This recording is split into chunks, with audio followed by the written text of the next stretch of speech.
Hello. Alright. We're back. Sorry for no pre-stream today.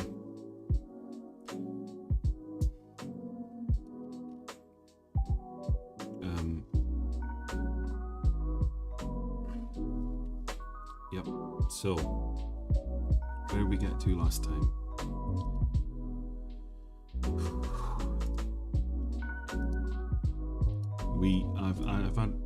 I've added a couple of things since last time. We still don't have that UI item. We should probably have a highlight on a mouse over. Same for highlighting a station, an outline. Music voice levels are off. Probably turn that down. That might be better.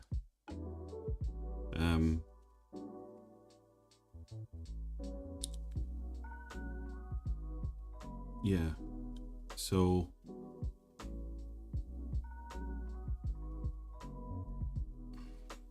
what was I doing? Yeah, so some sort of highlight thing, hello, would be good, to be able to nicely demonstrate that something is touchable, as well as I think we already did that, didn't we?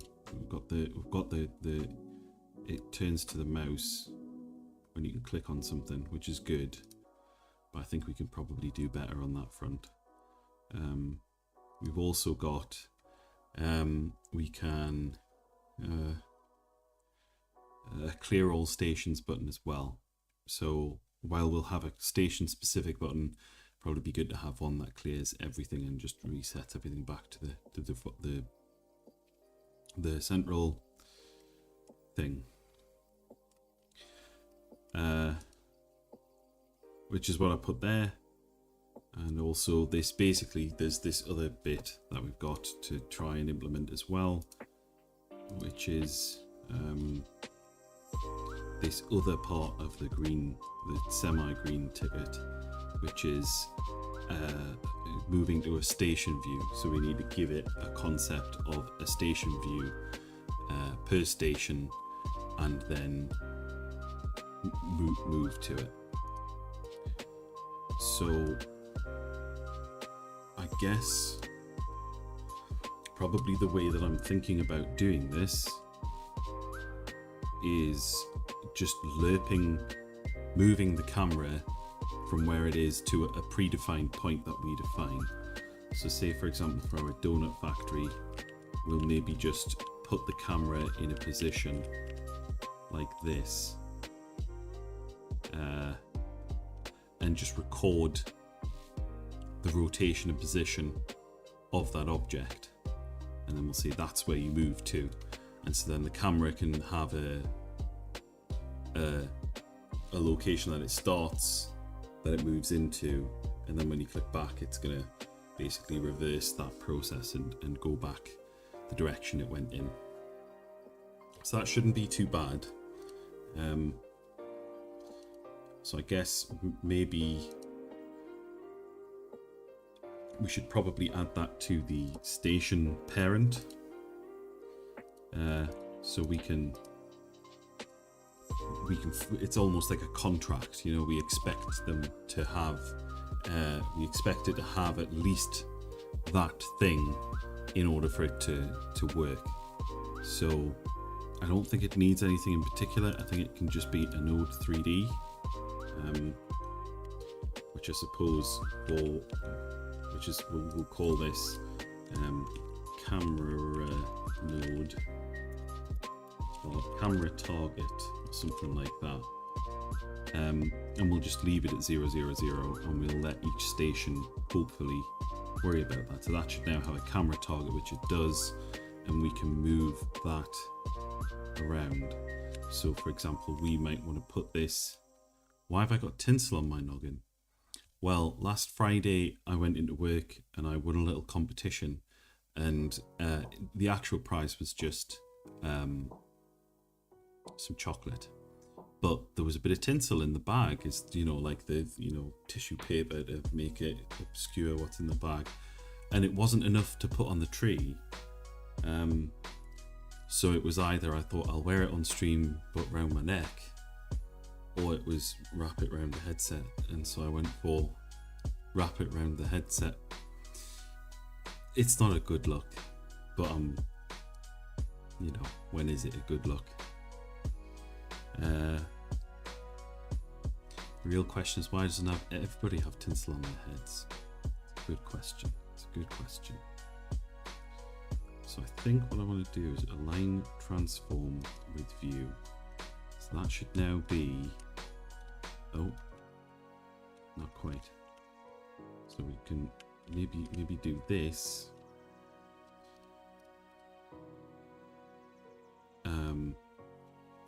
And we'll do align transform with view and align rotation with view. So now that should be rotated however much. Okay, so minus 39 and 1.1.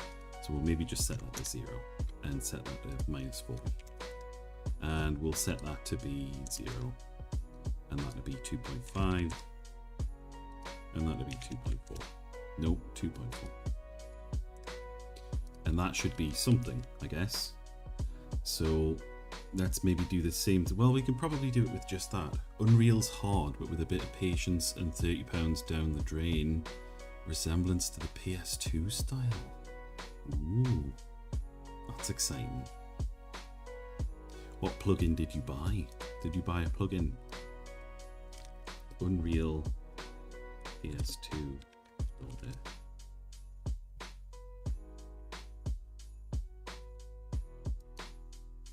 Post-process effects. Oh, that's not it. That's a tutorial on how to do it.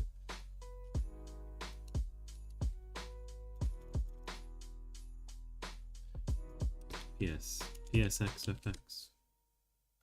Have a look.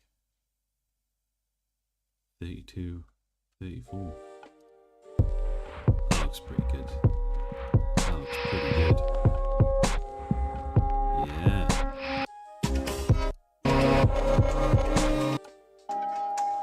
Near clip. I like it.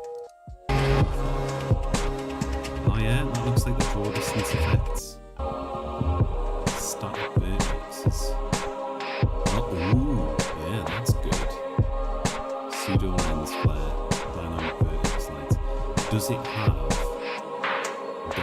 depth error? That's what you want. That's depth error. Texture mapping. Screen space vertex snapping. I think that's going to be what I'm after, or what I would be wanting. Yeah, where it's very nice. Yeah, that's pretty cool. I hope it works out well for you. Oh, sorry. Yeah, if that's loud, my bad. Oh yeah, I probably need to turn that down a bit. So I can probably turn that down like that, and turn this up a bit so that I can hear it a bit as well. Instead it's kind of splitting the difference. Sorry. That's my bad. It's my levels in stream. So I guess we can probably leave that there like that. So now we probably want to go into our station. And we want a way for it to be able to recognize this. You know? Say, I guess what we could probably do is in our station script allow it to find the location of this. So I guess we could probably do this and then just have a method that we can call. What's the first or second, third, fourth, fifth game you're doing now? So very good question. So yeah, Time Another Fiddly Concepts is out now. Well, you played a bit of it, yeah. So, what I'm doing now, this is something that Hydronus came up with the idea for, he said, you know, as if it's nothing at all, he said, what if you did like a UFO 50 So you'll know UFO 50. If you don't, and if anybody else isn't familiar, UFO 50 is basically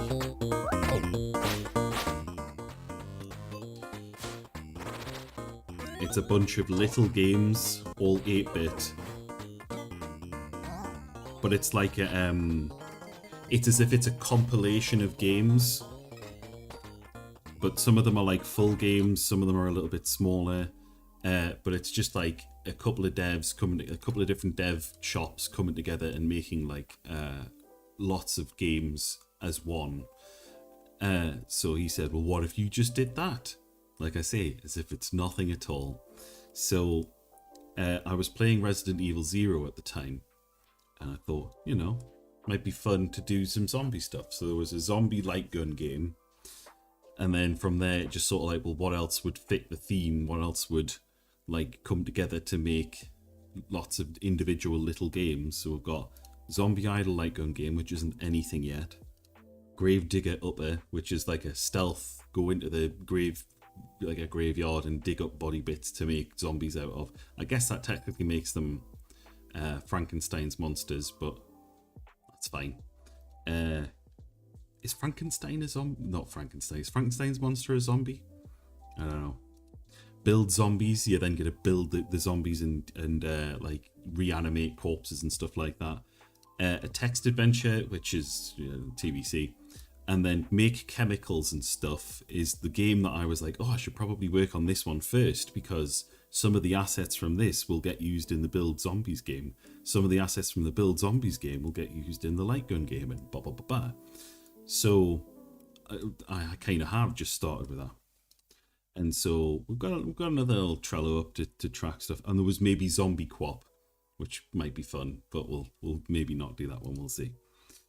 So what we've got at the minute is we've got these stations. So what we can do is we can click on, this is the Donut Factory. It doesn't have a name yet. This is the Make Maggot. So we can basically put 3 of these items in, and we can go, and we unlock maggots. So then we can clear that, and then we can click on Do a Nut, and I think it's 2 maggots and another item, and then we do that, and we can unlock a donut, and then you can use those in different recipes for things. So effectively the idea is that you'll have different stations in your little chemistry lab, and you can use them to make things. And the idea is that some levels are going to be you making things to make money, I guess. Maybe you have to like pay to unlock stations, or pay to unlock like resources or something like that, and you can make things, and I don't know, something to that effect. Some things you like make, and other things maybe you buy, is kind of the rough vibe. So honestly, getting to this point feels pretty cool, because this is like a prototype of most of the game, really, because I've got it up on here, like what it needs to be able to like be a half decent little what's it called, little alchemy, because it's basically just this, but different, pressure plus earth, pressure plus eruption plus boiler plus fire, boiler plus water, steam engine, I don't know, steam plus boiler, steam plus fire, steam plus earth, geyser. Oh, there we go. But yeah, it's this sort of a vibe, and I think realistically right now it's got enough to be that, the idea of different stations and all of this stuff is the extra secret sauce that I'm adding on the top, and then probably like having money involved, and maybe levels and like unlocking stuff. I don't know, feels like that might be doable. We'll see. Contracts, something like that. It should all be pretty straightforward to code. It's just then making the assets at the end of it. So yeah, and these are my horribly, the further I get away from them being crap They don't look too bad, I guess, as maggots. They're just not great. But yeah, so what I'm doing now is I've added a location or a node 3D that's the target of the camera. And so then what we're going to do is we're going to hopefully be able to do something which just does get camera target position as a vector 3 and a quaternion or something like that, and like basically just lerp to that, I guess. I don't know, something like that, you know. You've returned from your teleport away. Ooh. Did you teleport away? It's pretty fun if you did. I always thought teleportation was second, probably to... Was teleporting... I can't remember when I was little what power I would have wanted. Whether it was teleportation or flight or invisibility. But I feel like it was one of those.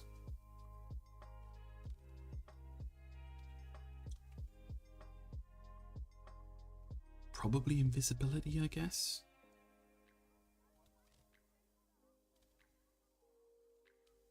Because you can just... Because then, you know... Whatever you can do with... I don't know. I feel like if you could fly, you could definitely, like, make money off being able to fly and live a really good life. But also, you can just get on a plane, you know? There's no way you can't get to. You'd stay, once you got there, even though you can fly, it would be like, all right, well, that costs X amount of money. And you'd be like, oh, well, I don't have any of the local currency. No habla español. Whereas at least invisibility, you know, you can always just pilfer a donut. I mean, then you're just a petty thief, but then that's by the by. Right, well, I'm just going to pop this at the bottom for now. So we want funk.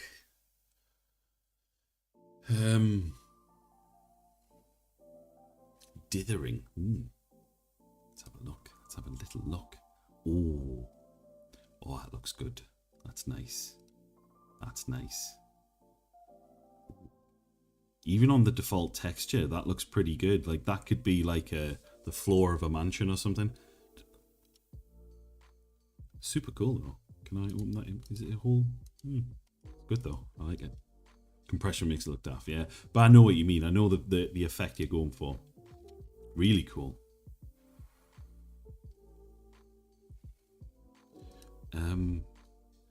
So I guess we've got broadly two... I'll tell you what, let's pull out any excuse to use this until I actually have, like, cause to use it. Which probably isn't that far away, because we probably want to start looking at some assets maybe eventually. Or maybe I'll leave all the assets to the end. Or I don't know. We'll see. But effectively, let's pull up Krita.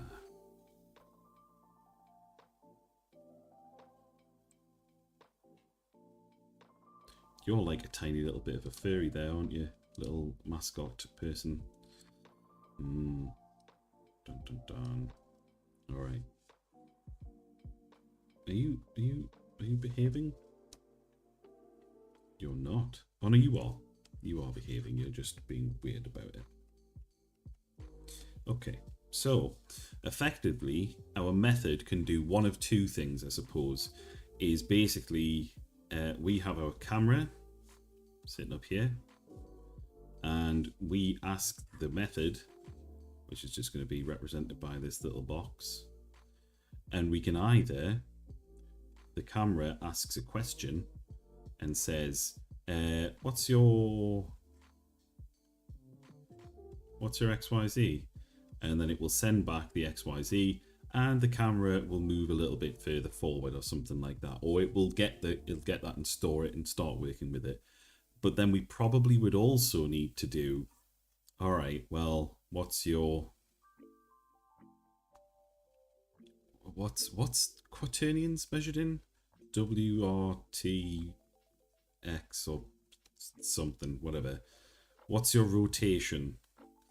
And then it would come back and it would answer that. And so we could do a double thing. But the other alternative is we could have the camera and we could have a method on the station which effectively we pass the camera in, and the camera comes in here, and we actually move the camera a little bit and rotate the camera a little bit and do the lerping, basically let the station handle the lerping. And I think that's probably a stupid idea, but I also don't really like the idea of it having to return. Can we return more than one value from a method? Let's ask Godot that. Can you do that? I'm thinking possibly, but probably not. Return 2 values, GD script. Can you return more than one value? Return, okay.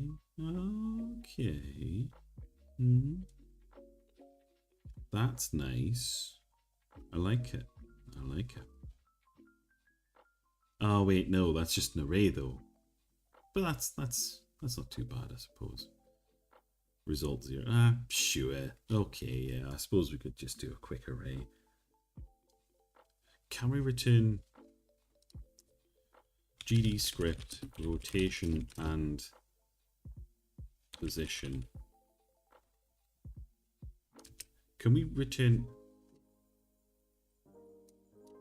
GD script, return transform? Just the transform.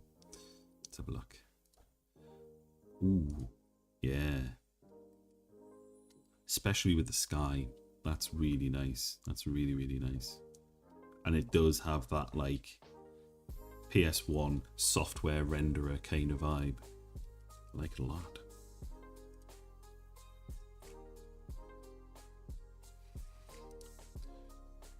The clouds will not be staying. Well, yeah, I suppose it's going to be spooky. More like night sky with little stars, perhaps. If you ever see the sky.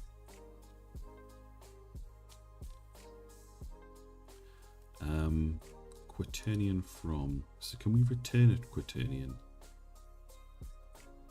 Transform is just basis.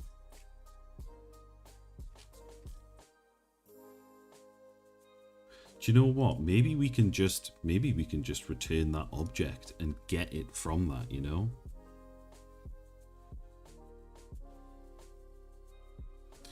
Func get camera target. And maybe we can just return. But we don't want to return void, we want to return a node 3D. And I think that would do.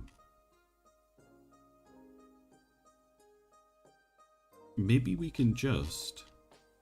Maybe we don't need that then. Maybe we can just do .camera target, because we know it's going to be a station, because we have a thing at the top, we have a class name of station, so we're good.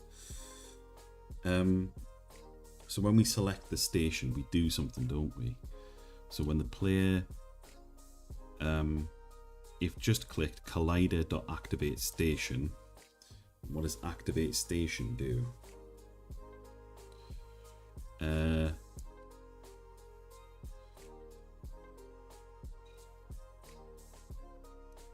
And then we want to lerp towards it. So effectively we want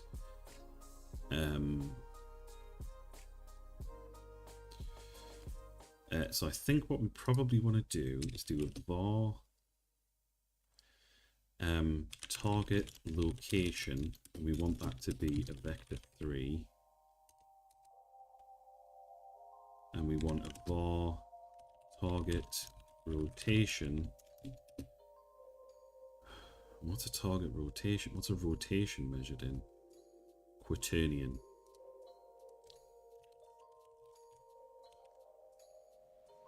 Okay. Much better. The clouds will not be staying, unfortunately. You'll see the sky, probably just stars. Might just leave it black and let the dithering emulate. Yeah. That's it. Yeah. Definitely the way to do it. I think, anyway. So, I guess what we want to do is all of this we can probably do that. But I think as well, we want to do handle move towards. We'll do if target location it's not equal null, which it will be at the start. Then we're going to do move towards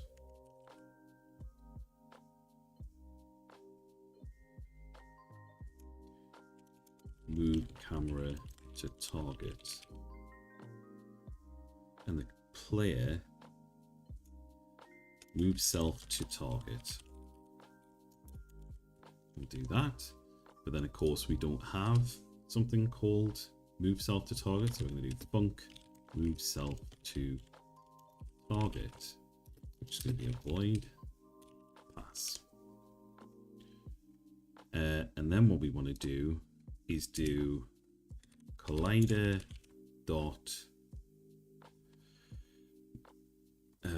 camera target. Is that what we called it? Yeah. So we want to do target location equals collider dot transform, and target rotation is going to be collider dot camera target dot rotation. Yeah. Here. Okay, so now what we're going to do is I guess we can probably just do lerp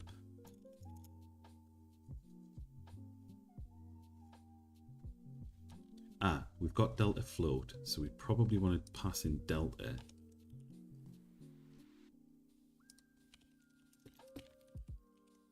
And then what we're going to do is we're going to say, do we have lerp? We do. Lerp. That's probably going to be a lerp f. But you don't really want a lerp, do we? We move towards from is going to be transform. So from current from transform to our, what's that going to be? Target location. We'll just see if this works, and if it does, it does. If it doesn't, it doesn't. And delta is going to be float. Delta, I guess. Is that it? Oh no. Move toward.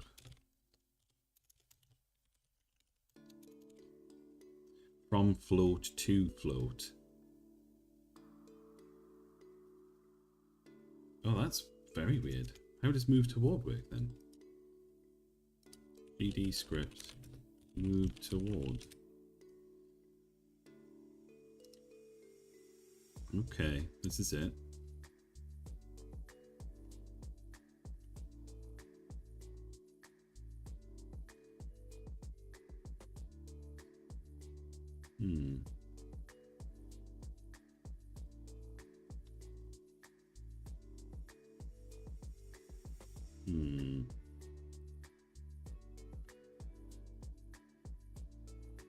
Oh, I think I want lerp anyway. Yeah. All right. So we'll do transform equals lerp.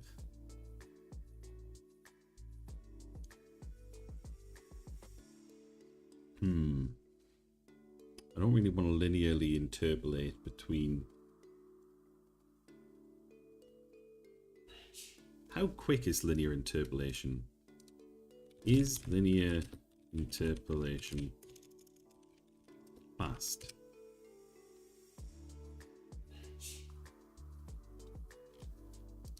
Do you know what? It's not going to be that. It's not going to be that onerous. we'll just... Oh yeah, I've got this as well. So if we want to move between manipulate and transforms, okay. So let's read a little bit around this. Rotates the node relative to the parent. We don't want rotate. It's ortho-normalized something, blah, blah, blah, blah. Bullet speed.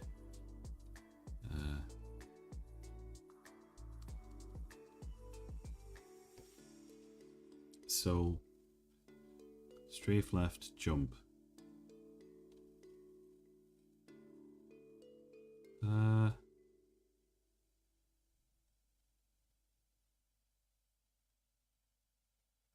You do want the transforms to happen in a specific order. For such cases, keep the angles and rotations outside the transform and set them every frame. Don't try to retrieve and reuse them because the transform is not meant to be used this way. Ah, okay. So we're not supposed to be doing that apparently. This is what we're supposed to be doing. So say for example here we're going to say event relative y transform.basis equals basis.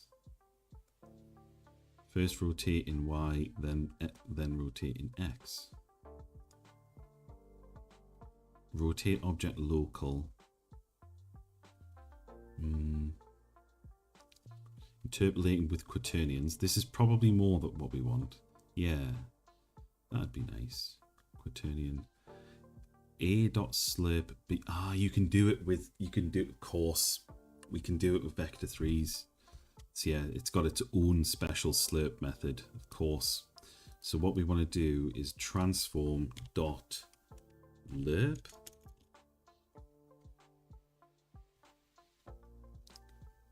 Position.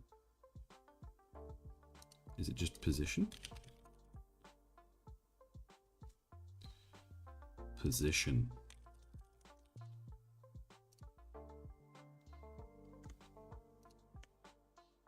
Can we just have a look at what we have in here? What properties do we have? Positions of vector 3. That's what we're after. Yeah.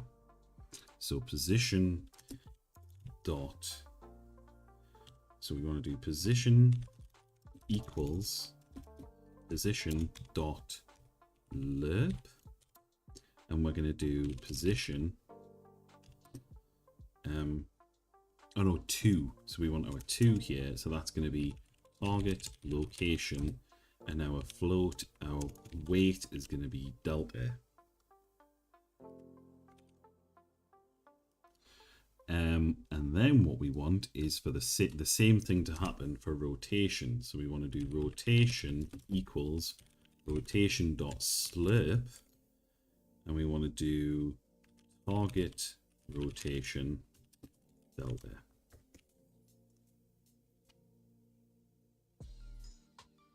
Oh, what? But it should be vector 3. Oh, that's weird. Let's have a look at that.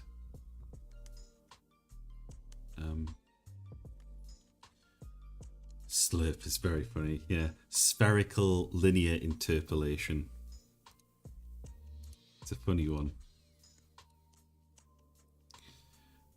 Rotation quaternion, perfect. So we want a quaternion. So we can, I'm guessing that's probably the better way to do it.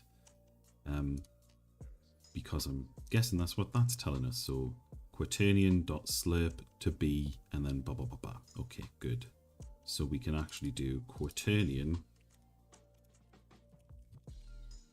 equals, and then we want, it's not rotation, we want quaternion. We do quaternion.slurp target rotation delta. So we do that, and then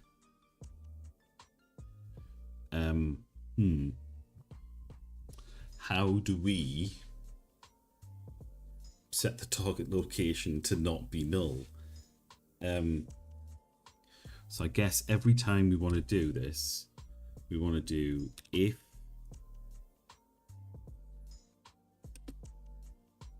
target if position equals target location, we want to do target location equals null and target rotation equals null, and then just return early. What? Do you not like that? Cannot assign a value of type null as a quaternion. Ooh. All right. Okay. Okay. Nice. So I guess what we need to do here is instead not be checking for nullness, but we'll just do var moving is a boolean and it's false to start with. So then what we'll do is we'll say moving equals false, and then return. And then in here, if we can do if moving, move target self to target, and then we can just do, yeah, something like that. If just clicked, then target blah blah blah blah, and then we're going to do moving equals true. If just clicked, yeah, something like that. So let's see.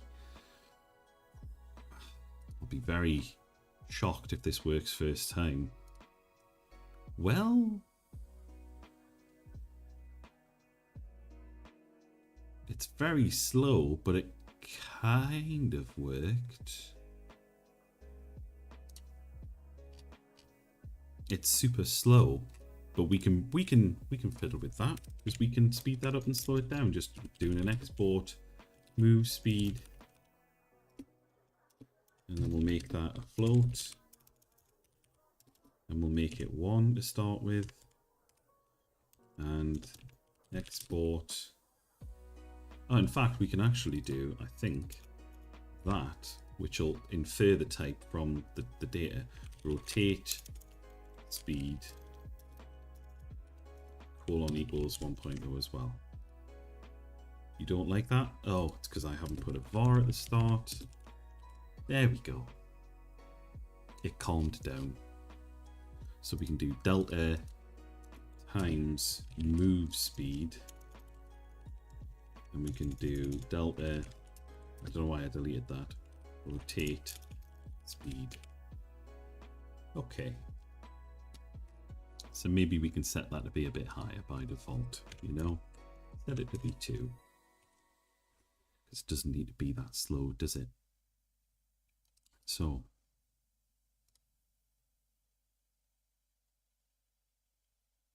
that's not too bad, I guess. It isn't rotating. It doesn't seem to be rotating. So let's see. But we want target rotation. So we want basis.target rotation, I guess, right? Transform.basis.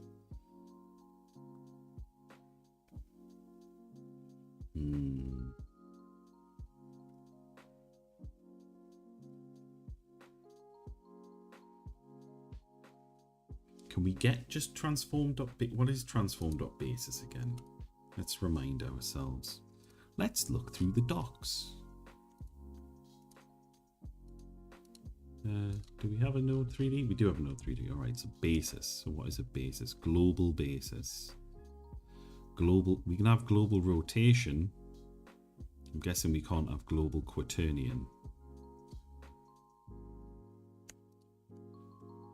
A basis. Rotation and scale. Okay. 3D rotation.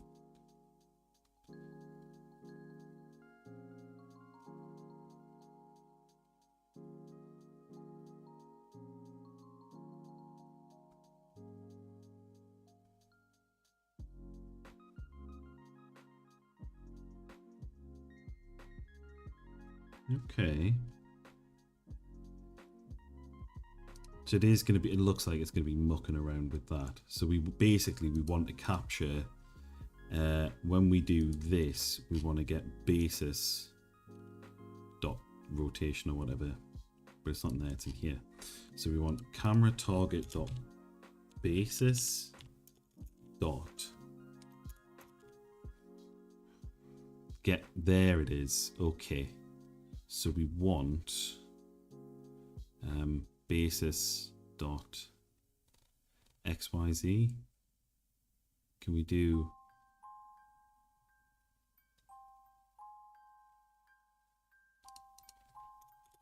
Is that going to do it? I don't think that's going to do it. But we'll try. We'll try. And then basis dot get rotation quaternion. That would be nice. So let's try that and see if that's shite or whether that works. Nope. Cannot assign a value of basis to vector 3. Of course we can't. Silly boy.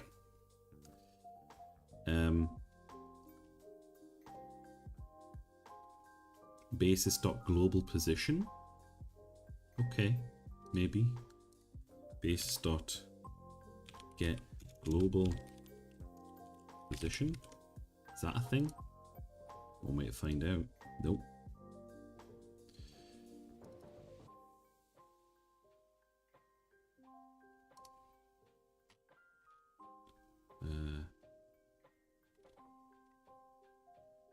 I have done this before, I think. Basis.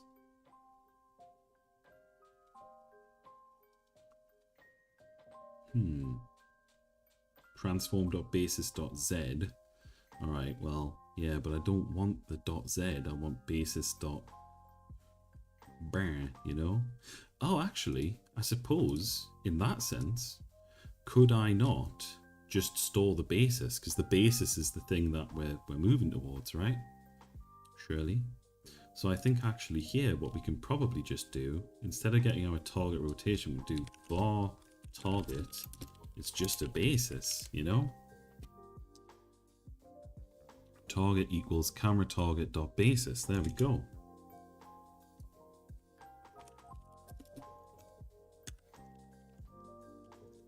Lovely. And then we can get things out of this, hopefully. So if position equals target location equals basis dot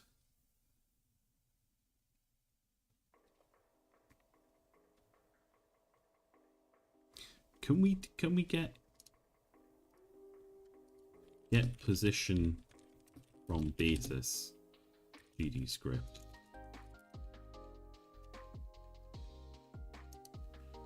I just want the vector 3 of it, you know?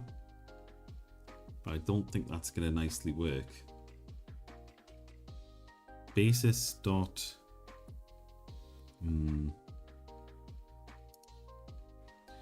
Get Euler. But that's not going to be it though, is it? Okay. No rotation and no shear.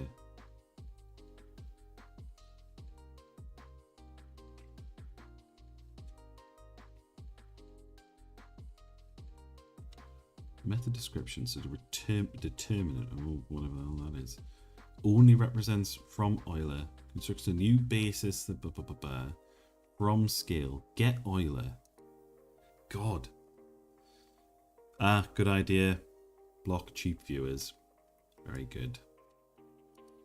In terms of basis rotation is a quaternion. So I think we can probably do that at least. So let's try that. If quaternion equals basis dot get rotation quaternion, that's probably not so bad. So we'll just do that.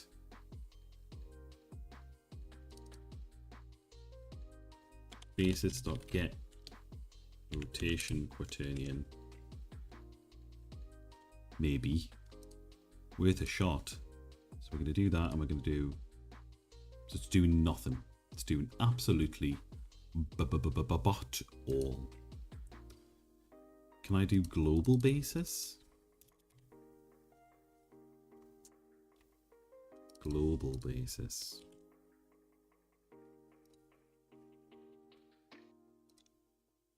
It's not doing anything. Okay.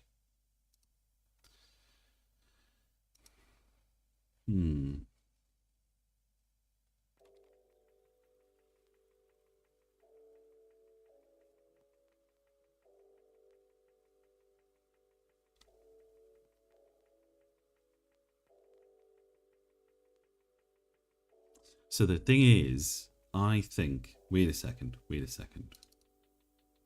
Which one's the one that I moved the thing? Oh yeah, it is this one. It is this one. So that should be looking down at that, right? Rotation is minus 40 on the X. So let's see what, let's print some stuff out now, because I think this is, well. So we'll do target dot get rotation quaternion, and we'll print that out.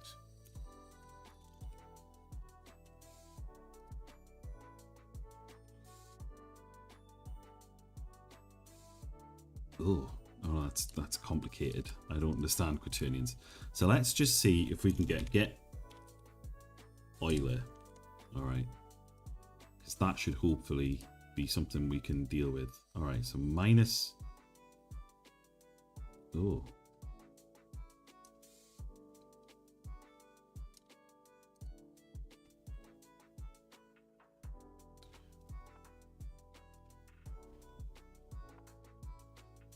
It would help if I knew what any of this meant. Dot angle 2. No, that's not really what we're after at all, is it? Target dot. How do you get position from a basis? Is it target dot x? Let's just do that. Can we get one meaningful value out of here? Oh god, it's something complicated. Alright, so bases aren't what I think they are. I want its global position. GD script get global position.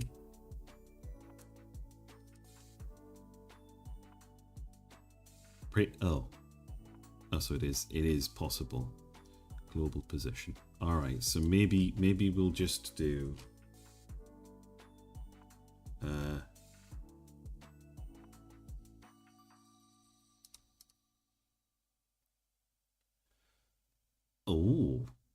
oh, that looks more like grimy with like the yellowing grout. I like it. Very good. You got a little reticule as well.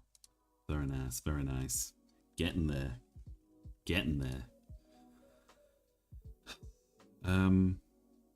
Maybe we can just do target is a node 3D. You know? Let's do that. Let's keep it nice and easy. Camera target.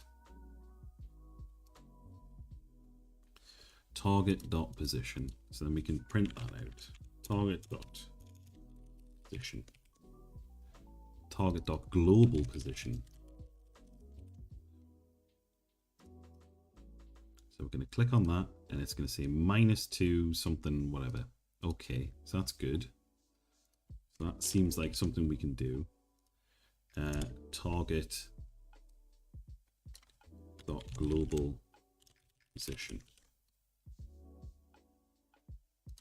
All right, so we should be able to go, but it's not doing anything. Moved lerp between. So how is that not moving at all?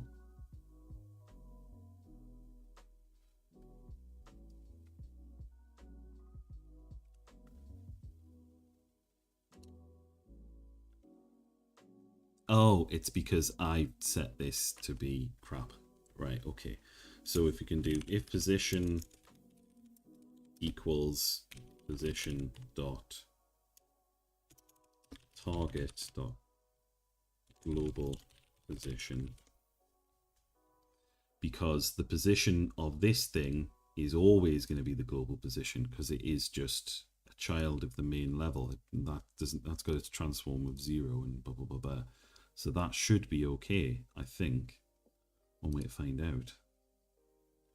We'll do print moving just to make sure that we're actually doing what we think we're doing, and it should be stopping.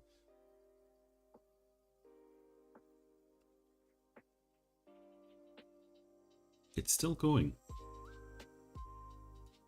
but it has moved to where I expected it to move to, at least.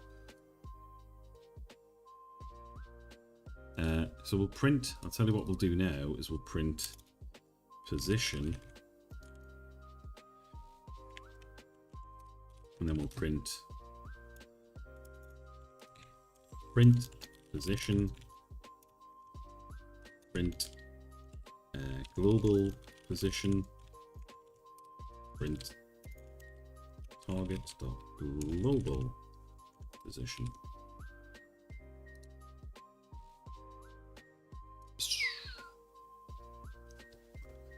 It's getting so close. Oh no. And it's close enough, but not quite. Can we have an approximately equal?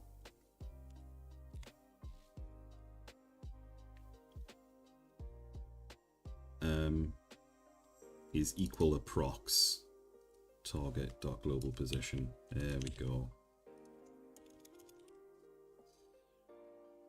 So that should do it. So it goes doodle, and then we should roughly stop. Yes, we do roughly stop, but it takes a very long time for us to get there. But that's fine. Very long time to get there is perfectly okay.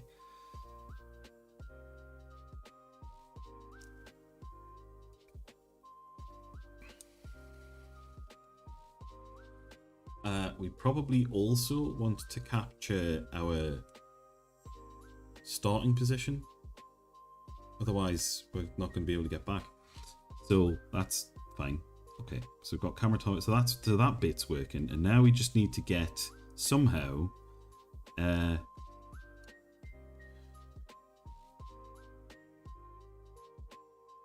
so maybe we could probably do target dot rotation quaternion.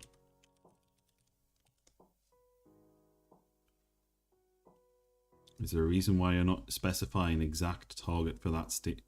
What do you mean not specifying an exact target? I am specifying an exact target. That's what this is. I'm giving it a position for the station. It's a 3D node, and I've got it rotated so that it's looking at the thing. So then I store it as an object, a place that it needs to be, and I can move that around and position it. I could even potentially make it a camera if I wanted, or give it a child of a camera, but then delete it just before I do it. Thought you'd set it as a variable in code.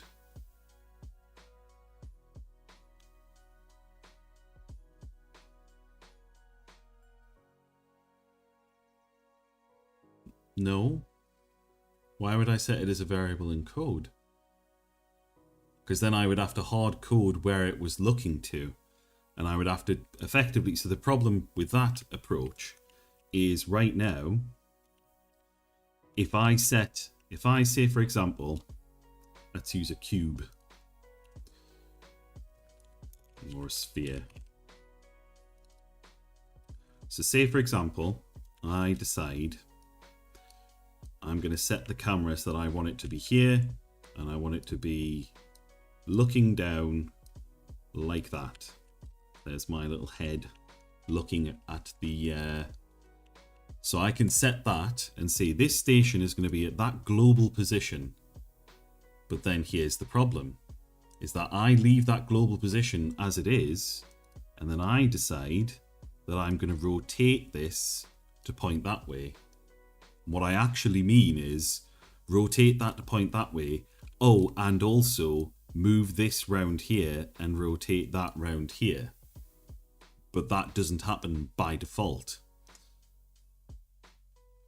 I could potentially calculate it by basically putting this, effectively having this, and then say whichever way you're facing and whichever position you're in, then add or have some offset and some rotation offset to it. But basically, I am shortcutting all of that by just having a place. This is basically the transform of the camera of where I want the camera to be. So then that's automatically, whenever I rotate this, that automatically moves with it. So it just means it's easier to work with, hopefully. So I'm most of the way there, because now we've got it so that it moves to the place. And in theory, if I click on this, it should, oh, well, it's moved inside it because I haven't actually moved that box around. But effectively, it is moving to the appropriate location, and I'll make it so that it has a default point it can move back to. The only thing we need to do now is get it so it is pointing towards it. And that bit is a little bit fiddly, because I want target dot I want like a target dot global rotation. So node 3D global rotation Godot.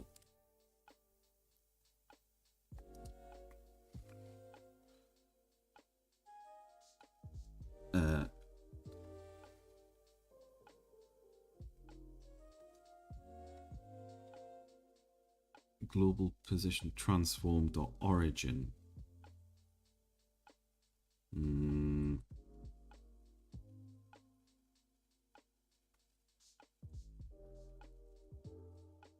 we do global rotation? What is global rotation? Node 3D global rotation. I think that's probably just going to be in here, isn't it? Global rotation is a vector 3.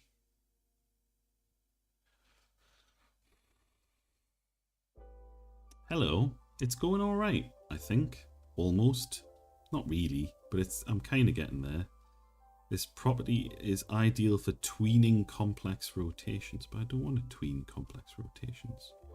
Can I just turn quaternion? Can I get it from a vector 3 angle? From basis. I could do a basis. Global basis. So I could maybe do... So let's try. We might have to then compute this a little bit differently later. But if we do target dot global basis and then do a quaternion out of that. Is that going to do it? Probably not. It bloody well is. There it is. It's all we wanted. Is for it to nicely rotate towards it, and it is stopped at a certain point. So effectively, we can then do that, and that should look towards it. It doesn't have anything to do with it, but it's trying. It's, you know, it is looking at the appropriate thing. Boom. Oh, that's really nice. That's really nice. I should probably do something like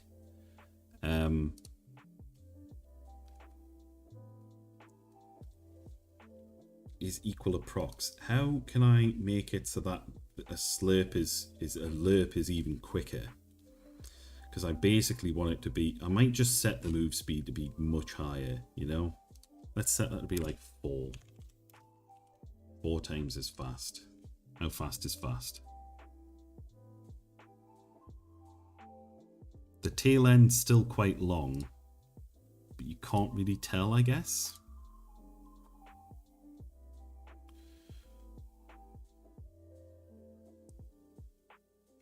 Yeah.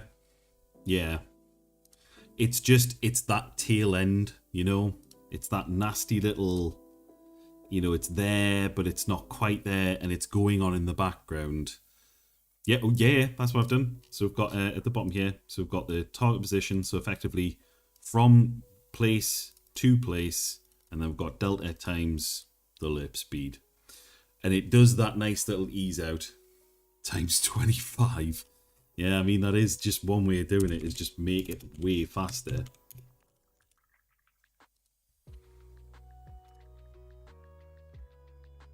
And it does make it a lot faster.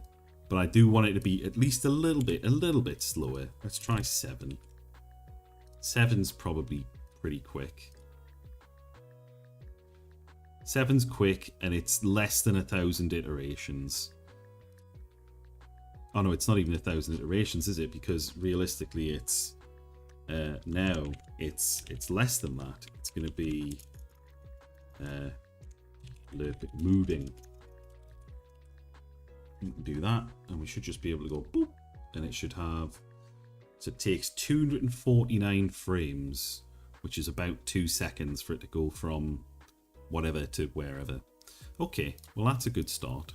So we probably then want a button on the camera target, which is... This one's going to be a little bit fiddly, because then we need to get a reference to the player, don't we? Dun dun dun. Or at the very least, emit some sort of signal. And we want it to kind of be a global signal.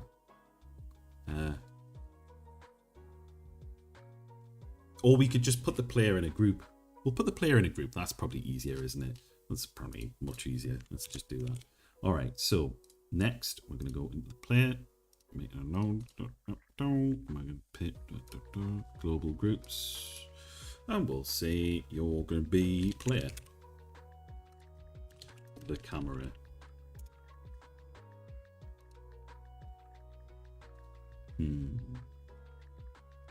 Okay. So that's now in the camera group, in the player group or whatever, which is good. So now on the station's going to have a spawn button, a clear button, and we're going to have a back button. Which by default, because I remember from last time, the problem is that I have this, so we need to undo that. And we need to give it a signal, which is going to be on pressed. We'll do back, camera back. What are we going to call that? Move self to target. Oh, I'm in the wrong bloody script. Deactivate station, activate station. Spawn item from recipe. Clear station, clear item array. So we'll probably do, I guess, somewhere around here. Doesn't really matter. I can tidy this up later. But we're going to have checkpoints. We're going to tidy things up regularly. But we'll get it working first, because it doesn't seem like a lot more code to do it. So we will do we'll just call it leave station, I guess. Void, and we'll do find, what is it? Finding group.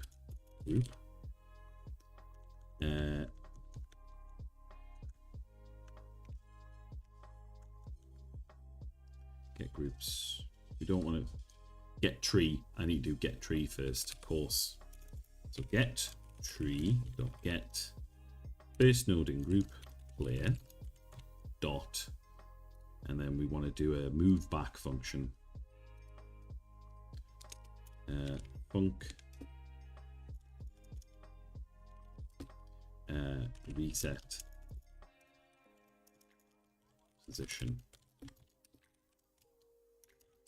pass, and then back into I mean, if collider is station, could not pass global class station from blah blah blah blah.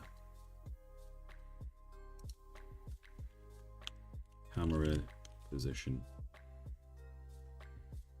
Oh, it just doesn't. Where? Beep, bep. It just doesn't like that at all. Is it specifically because of this bit? Player dot reset camera. We'll do that, and then we'll go back in here and we'll say reset camera. That was weird. It thought there was an issue in another script. There was an issue in another script causing an issue in this script. How weird. I think that's a little bit of jank. Not a million miles away from that weird circular reference handling where it just didn't seem to understand what it was or what the issue was. So I think here we can probably just do moving equals true. And then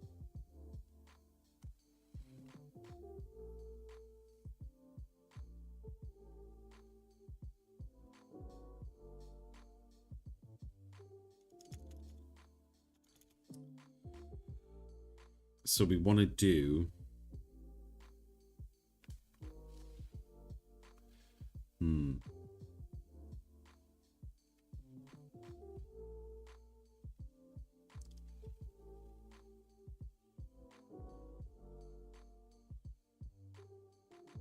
oh no, I have not really thought this through, have I? Do you know what? I might just be super lazy here. Maybe we'll need to tidy this up later, but I might just say we'll just have a default position for the camera.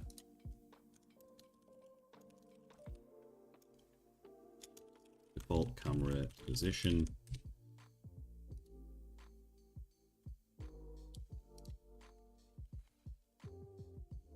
I don't like that. I don't like that at all.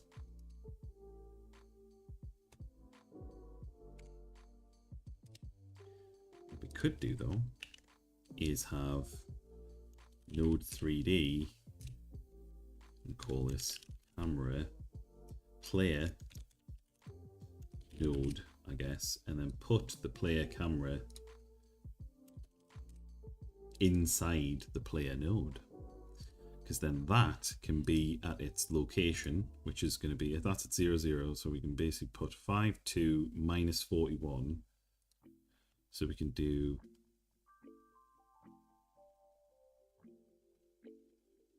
5, 2. This is going to, I think this is going to work weird, but we'll fix it later, I guess. Minus 41.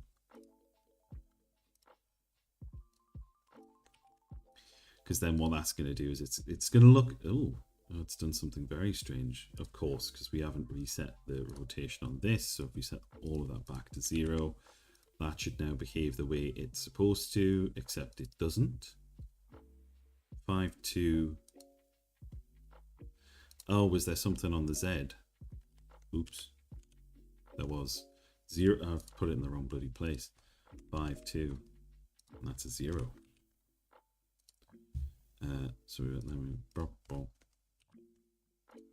So now that should be correct. Yeah.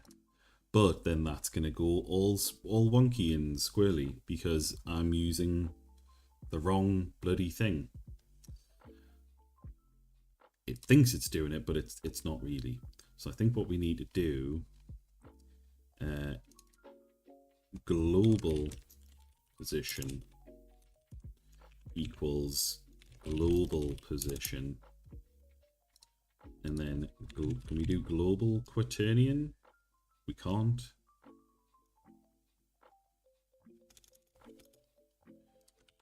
But does that behave slightly better? It sort of does, but not really. But it's this bloody quaternion crap.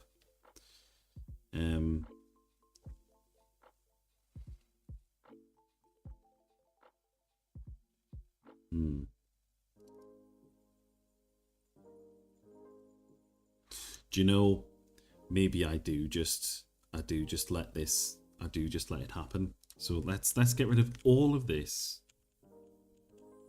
and we'll put it back like it was gonna. We'll put it back like it was. So we're gonna copy all of this.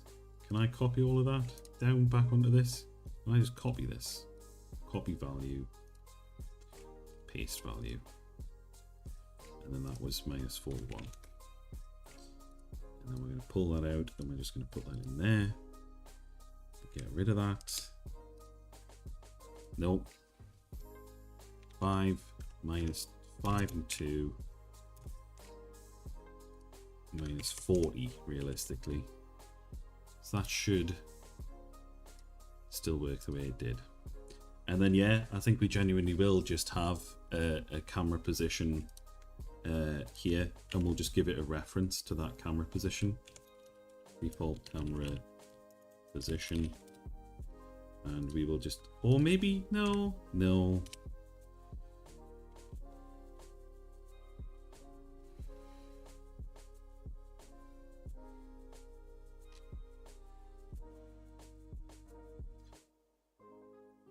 I'll explain why I wouldn't hard code locations. Could you do it for this in the player script?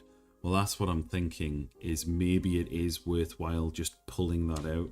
Because what do we have?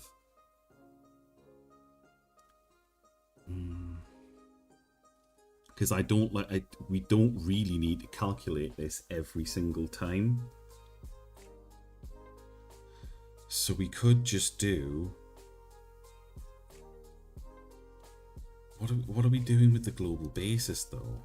So when we get our global basis, so how does it do that? What is it actually pulling out? Because if we could set the quaternion to be like a default,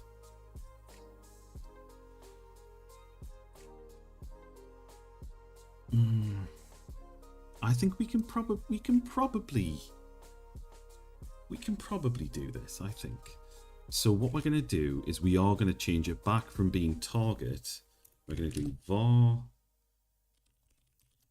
target position equals, well, it's going to be nothing, but vector 3.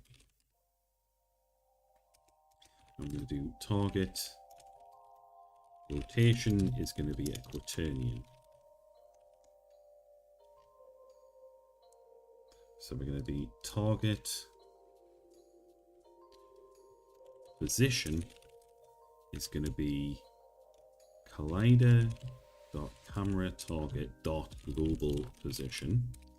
Target rotation is going to be collider.camera.target.global basis. And then we're going to do that here, quaternion, and get that out of it at that point. So we're only computing it once.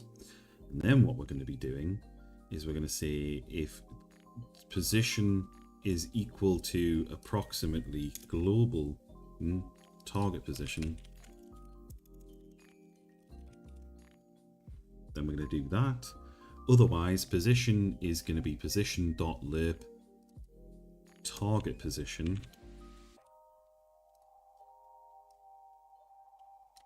target rotation, and then we're going to do that. So let's check that that still works. It should. I'm doing the same thing. Yes, it does. Thank God. For a second, I was worried. Yeah, we're good. It's just, yeah, good. Whew. So then what we're going to do is we're going to set moving to true in case moving wasn't already true.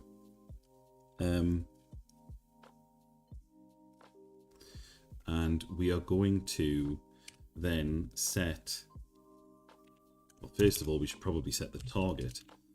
So we want to say target position equals default position, which is something we haven't defined yet.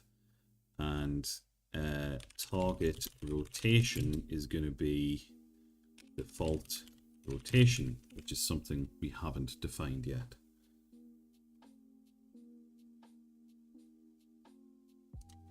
Quaternion default rotation.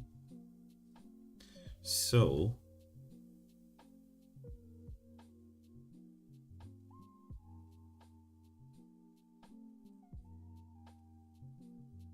this might be the hard part.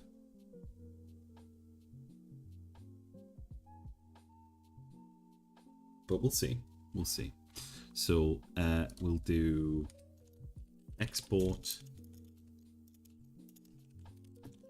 Tell me you use a Mac at work without telling me you use a Mac at work. Default position.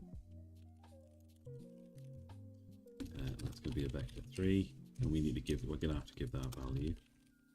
No, we could probably give it a vector 3, I suppose. Or, so maybe we can grab that now actually. Equals vector 3.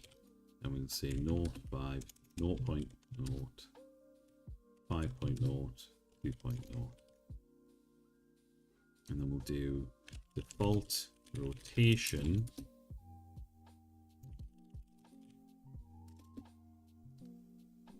we make it a quaternion? What does that look like to export, actually? Can we copy that as a quaternion? Because if we can, that would be great. Copy value, paste value. It has no idea. Nope. All right. Rotation edit mode, quaternion. So we'll do copy value, paste value, and we'll just, yeah, apparently that's it. So we'll just then swap that back to Euler and hope that that works. Okay, so then we won't do that. We'll just do default rotation is going to be default position, default rotate. So we'll copy that value. Can we just paste that in here? No. No, we cannot. Vector. No. Quaternion equals quaternion minus 0.0 and then 0.9 apparently. Is that it? 94 0 0. Oh no, it isn't. It's minus 0.34 342. Sorry, excuse the shit out of me. So then we can set that default position. So then effectively we say set the target position and rotation back to where it was supposed to go from the beginning, and then set moving to true. So then get rid of these. I think we're on the cusp of having this working. Reset camera. So then reset camera should do that. Yes. So now we need to have our, in our stations, we've got our back button, which is going to be invisible to start with. We want a reference to this, I suppose, I guess. So we'll have a clear button go in here. Move that up.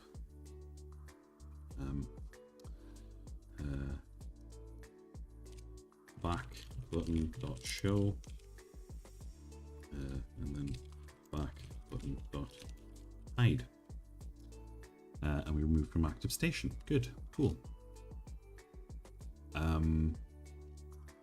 And we want its text to be black. And then in our 2D, we should have a button that we can see. And let's move another button around underneath the back nuts.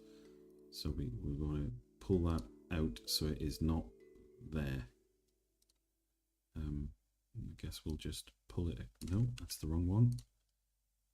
We'll pull that across so it is a little bit further across, and just so that we can click it. And then we're going to come back into the script view, because I've just realized, well, it doesn't actually have to be the script view, but when we press the back button, we need to connect that to leave station connect. That should get the player and then reset the camera, and then the camera, when it gets reset, should be setting the default position and rotation. And then if moving isn't already false, isn't already true, it will set it to true. So I think that should work with a go, at least. Oh, except I've left them turned on, so we turn those back off.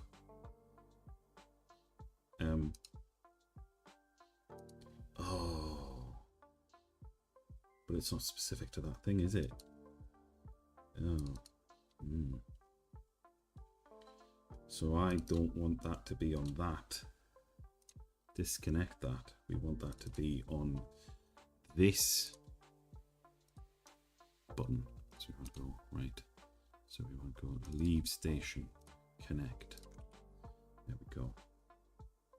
And I'm going to take a wild guess that these are, yeah, I've customized it specifically for this one. So we want back. And we want that to move out a touch. Nope, don't move in a weird way. Thank you. Yeah, and we'll turn those all back off. And they should all get the nice text. They do. Okay, so, well, what's the worst that can happen? All right. Oh, ooh, that's pretty good. It's not hiding the buttons. Why is it not hiding the buttons? Hello. I don't like that it's not hiding the buttons. Should be doing it. Deactivate station. Clears the button. Is this something weird that I'm doing now? Oh, it's because when we leave the station... Aha. It's a deactivate station. When do we call deactivate station?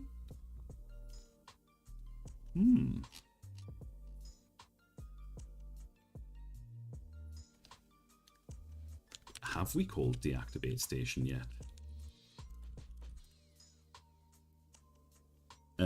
We haven't actually called it yet. So what we actually want to do is leave station is just deactivate station. All right, there we go. That's not too bad. I think what we probably want to do is hide all those buttons first.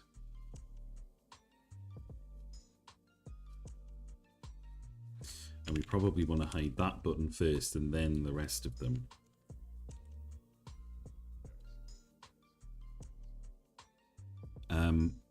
So that should do it, I think.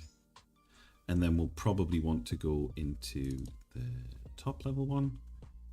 And we want to say, instead of leave station, which should now be gone, and disconnect that because it doesn't exist anymore. And we should be able to pick that and go to deactivate station. And link it to that. So now we should see, we can click in and we can leave. Click in and leave. Click in and leave. And we can still, hopefully, I'll tell you what, let's fix that one because that one's a little bit bust, isn't it? So we'll make, where's the, that this one? Yeah. So we'll pull the camera target up and out a bit. And we'll just rotate it down a scooch. Even though we don't actually see anything there, that should make it a bit better. So we should be able to have that. And then something slightly different, which isn't quite good enough. So then we could probably pull that down a bit more. Save. Sort of, well, not really perfect, but better, you know. How about that? There we go. Oh, that's nice, isn't it? Easily customizable. Oh, okay. So then we should be able to nicely focus on it and go beep, beep, beep, and go bow, make maggots, clear all of that, go into here. 1, 2, 3, donuts. Very good. So that's that script. I mean, it was only an hour and a half to sort it, but you know, that's it. We've got a nice little click it in. So we've got back to main view button. So that bit's done. That is now all the way done rather than just a little bit done. What else have we done? Clear all stations button. It'd be nice to have a clear all stations button, wouldn't it? And I think that probably wouldn't be too bad to do. So probably just have some UI, a UI element that clears it all. Do you know what? Maybe we'll just not. I'm not sure that's necessarily needed. I'm going to put that in grey or something because I don't think that's necessarily needed. Highlight on mouse over seems important, but honestly, I'm not feeling it today. Highlight on mouse over. This might be an opportunity to do a little bit of a shader, I guess.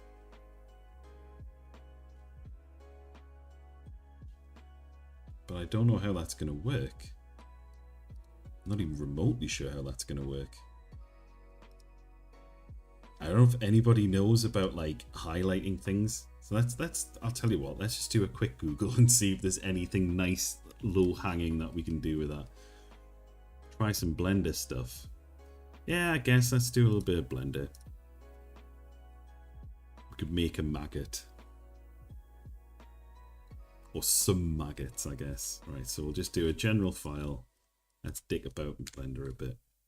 So probably want Shift A to add, not Control A to add. I'm getting used to that. Will they be static? Nah, you want them wriggling. Of course you want them wriggling.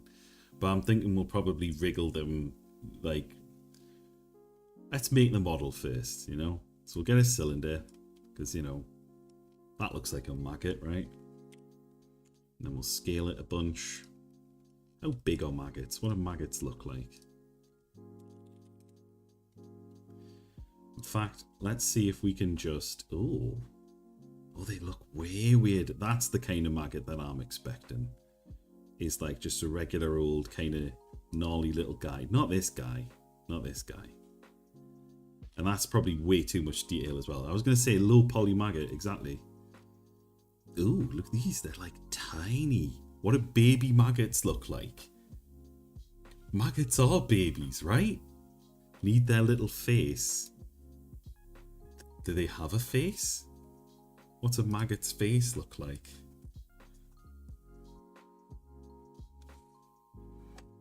I don't know. Whatever. This is gonna be so dumb. So we got like a little I don't know what would that even be? Like a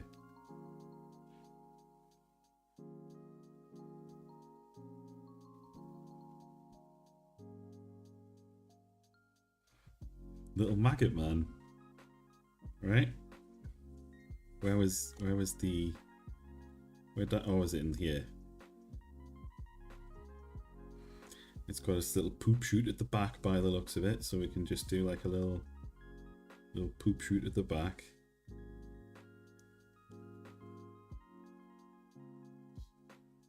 Perfect. Is that not the best maggot you've ever seen? Looks like it's got like little spines on the top of it. Do they have that as well? They sort of do a little bit. So maybe you could have like little...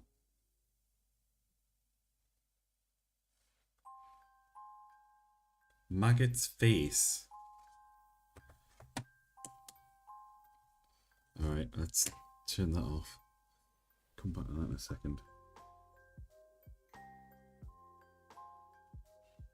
Where am I going?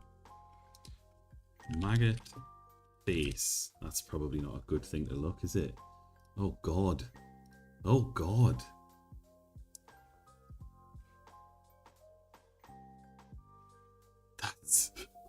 I think that's beyond low poly. I think that's like main character energy.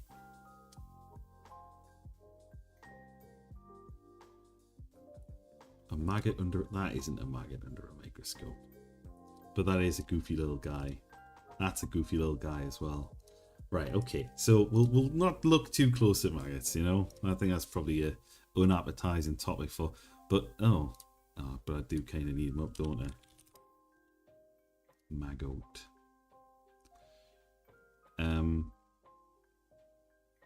I should probably explain for context why I picked maggot.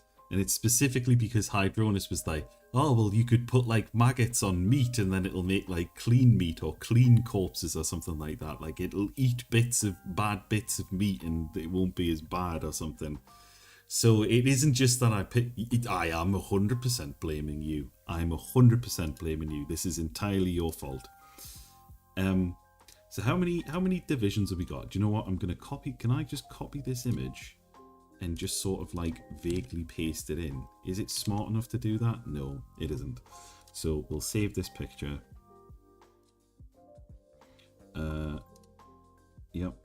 And then we should be able to just add import image.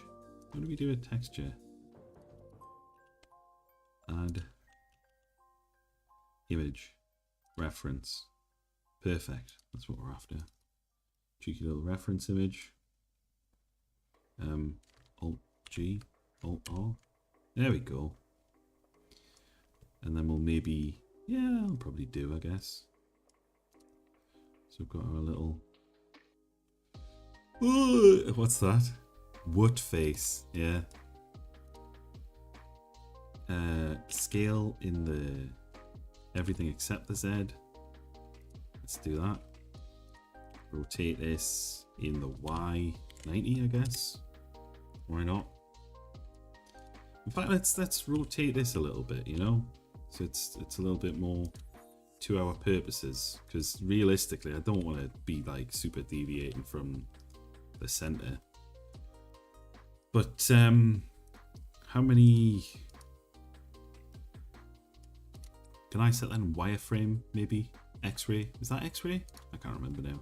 Yeah, that's X-ray. Okay, so we've got 1, 2. So we've got how many segments do we need? So I think we probably want segments. So 1, 2, 3, 4, 5, 6, 7, 8, 9, 10. I don't think we need 10 segments. I think we can probably get the concept of a maggot across with much fewer segments. But we will all the same put some. Oh, helps if you go into edit mode, doesn't it? So we'll put some loop cuts in. How many is that? 3, 4, 5, 6, 7, 8, 9, 10, 11, 12. We'll put 12 in, and then that means we've got some spare for, I guess, scaling and stuff.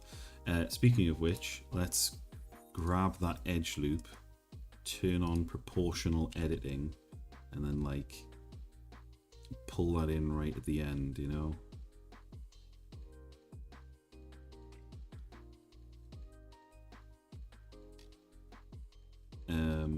Something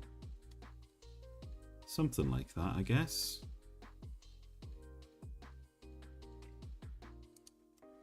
And then I guess we can maybe go a bit more hog wild, turn that back off, and then go in on the last one. Something like that, you know? And then on the front end, we can do kind of the same deal and scale in a bit, but probably bring that down so it's like, I don't know, somewhere around there maybe. And then we'll do something to its face. But yeah, that's not a bad start, I suppose. And then maybe we can do like, well, probably drag it around a bit.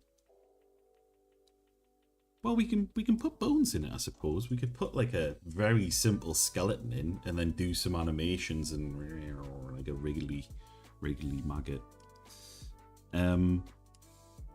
It's probably a bit thick in the middle there, I suppose.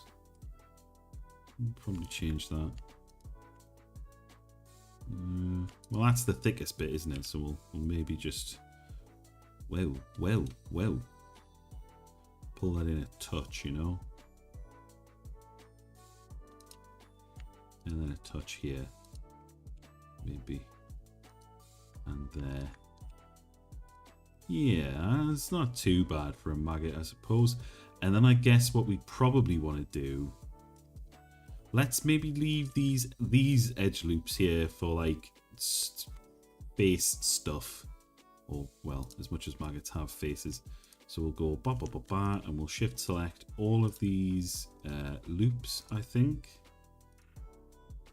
And then what we'll do, we'll leave the last two for like tail and stuff.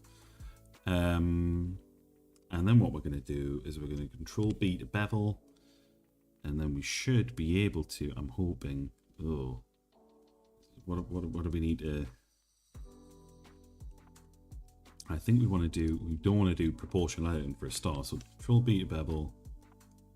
There we go. So that's what we're after. And then we're going to do proportional editing to bring on these little scooches. And then if I do control minus, I should be able to get just those loops, which is good. Are we doing individual origins? We're doing medium point. So we want individual origins, I guess. And we should be able to scale these in perfect. And then if we did that as like a, just for funsies, if we then flat auto smooth that, oh, not quite enough, but it's not a million miles away, you know, like that's recognized. Like you probably wouldn't be like, oh, it's a maggot, like, but if I make that yellow, like we go into shading, and then I don't know what we're gonna do in shading, new material, and then just made that like a kind of weird. Well, can I just I just eyedrop it. That colour. There you go. There's a maggot. That's not that bad, is it? And then if we maybe made like a slightly darker colour, or put on like what's the renderer? Oh, it's not going to show up, is it? So maybe if we just hand painted these edges, these faces in the middle to be slightly darker shade of this nasty yellow, then we can probably, you know, it's not that bad. It's a start of a maggot, right? Yeah. I think that'll do. All right, back to this. So then we've got our little guy and we need him to have a face, I guess. So we could just take our grease pencil and just draw a little happy face on him. But it moves. That's not good. We don't want that. What could we do? What can we do to its face?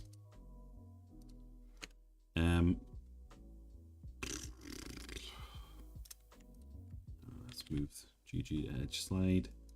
Pull it up a bit. Their faces are really awkward. I mean, the way I look at a maggot is I basically just see it's like it's a weird little bit. Like that one, that's just cut off at the edge, man. It barely even has a face. Like, why? You know? So I genuinely think most people's perception of maggots will be this kind of a thing rather than like the goofy face on the end. Although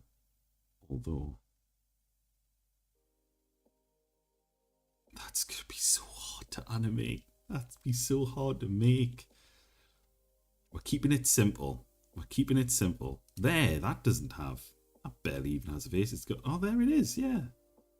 That's that tiny little. That's the face end, and this is. I guess that's the poop end.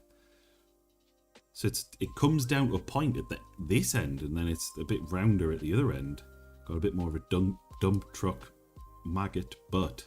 So this is actually the front of the maggot, apparently. So phrases you don't ever think you're gonna say out loud in real life: dump truck maggot butt.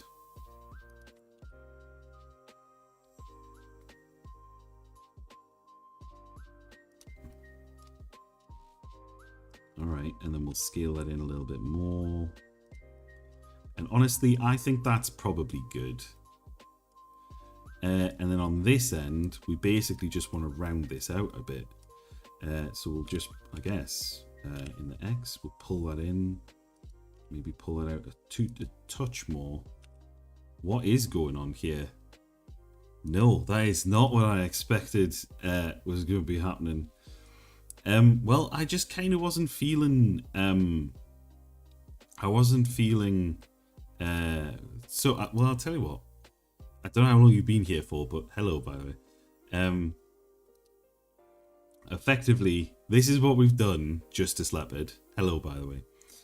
This is what we've done today, is we've got it doing this nice camera lerping, and we've got a little back button, so it now more, we can sort of see like, and then we make the thing, and then we can go back, and then we can go into this one, and go, ooh, whoops, and then go, and then we got 3 recipes, and then individually each thing can have its own station, its own items in there, and you know, great, good stuff. And this camera lerping took a little bit of while to sort out, but it is broadly done, and it's behaving nicely. And I don't know, it might take some time to figure out how to break it. I think we could probably even just go boom. Oh, it's nice, wasn't it? That was nice. So if I swap between those, and then do that, and then go that, and go beep beep, and then over here, nope, yeah, it's keeping track of this stuff. It's too simple to have problems. Fingers crossed. So yeah, because the whole idea is this, like, it's the zombie game kind of. There's gonna be zombies eventually, which means that somebody has to dig up bodies and turn them into zombies or something, which means you got to then build the zombies, which means you got to have all chemicals and stuff to make like zombie. You don't just make a zombie like bear. You got to have your Umbrella Corporation. Umbrella was finished. The T virus, the G virus, the progenitor virus, all that sort of stuff. So this is the game where you're gonna be like Umbrella and make all the weird stuff. And Hydro, I am 100% yet again going to blame Hydronus for this. He was like, what if you had like maggots because then they could like eat up the meat and make it cleaner or something? Because apparently, well, it worries me that there is where is it, that page with its little face? Maggot wound therapy, which is an awful sentence to read, because that says to me it's probably like, you're not leaving though. It's not bullying, it's just I'm giving you credit for your idea. So basically it's the item that I was like, oh, okay, that makes sense, I suppose. So it is the placeholder item that I have been making stuff from, or like making shitey little models for. And so the idea is, I thought I would make it, the more you know, this is the tiny little head of the maggot apparently. So really we should be putting like a little face on the end here, but apparently that's not how it's supposed to work. So, oh shit, I keep doing that. So yeah, I'm just making a little maggot, and then we're potentially going to put a bone in it and make it wriggle a little bit, maybe. It might be that it doesn't wriggle very well, but we'll try. So that if I come out of edit mode, that looks like a passable maggot, does it not? It does have some. Are they all uniform, or are they all a little bit spread out? They're all pretty uniform, aren't they? Well, you know what? We don't want it to be totally perfect, so it occurs to me that what I should probably do is go into wireframe mode. Some of these we can probably spread out a little bit. It does kind of have carrot vibes. Oh no, that's a bad idea. GZ, GX. There we go. So just move that along a little bit, and then we'll grab all of these and GX and just pull them along a little bit. That seems better. That seems pretty, not necessarily even, but then if we can grab all these verts, and then I think there's like is there a randomize vertices function somewhere? I vaguely remember. Mesh. Transform. Randomize. That's the badger. This is what we'll want, because then we can play around with the randomize and. But we don't want that much. But yeah, we can effectively just sort of like wobble it, like just add just the tiniest little bit of wobble. 0.001 maybe. How much wobble's that? That's probably not enough wobble. 0.7 maybe. There we go. Just a little bit of wobble. Just to make it look a little less perfect, you know? And then that's broadly it, isn't it? You know, it looks more maggot-like. Bleh. Bleh. Bleh. Flat and auto smooth doesn't do anything. Doesn't change any of the settings, but that's okay. That's fine. I think we might see if we can make it all of the angles be like not smooth but smoother kind of thing. So let's try 4 kicks. Adding a skeleton. Let's see how far we can get with it. So now we need an armature, right? Which means we got a bone. We get a bone. And I think we have to go into pose mode. Not pose mode. We don't want pose mode. We want edit mode. And we want like the top of it to go in the X.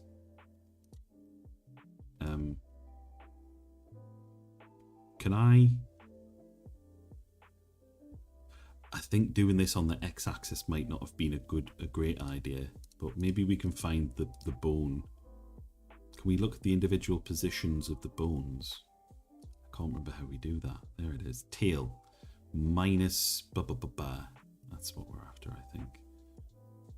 Tail x. Oh, so that's the tail. Oh, okay. Well, then we want the head x to be at like, what, 3? No. -3. No, wait, that is the head. That is the head. So we do want it to be 3. All right, I was doing it right. I'm just not very bright. Okay.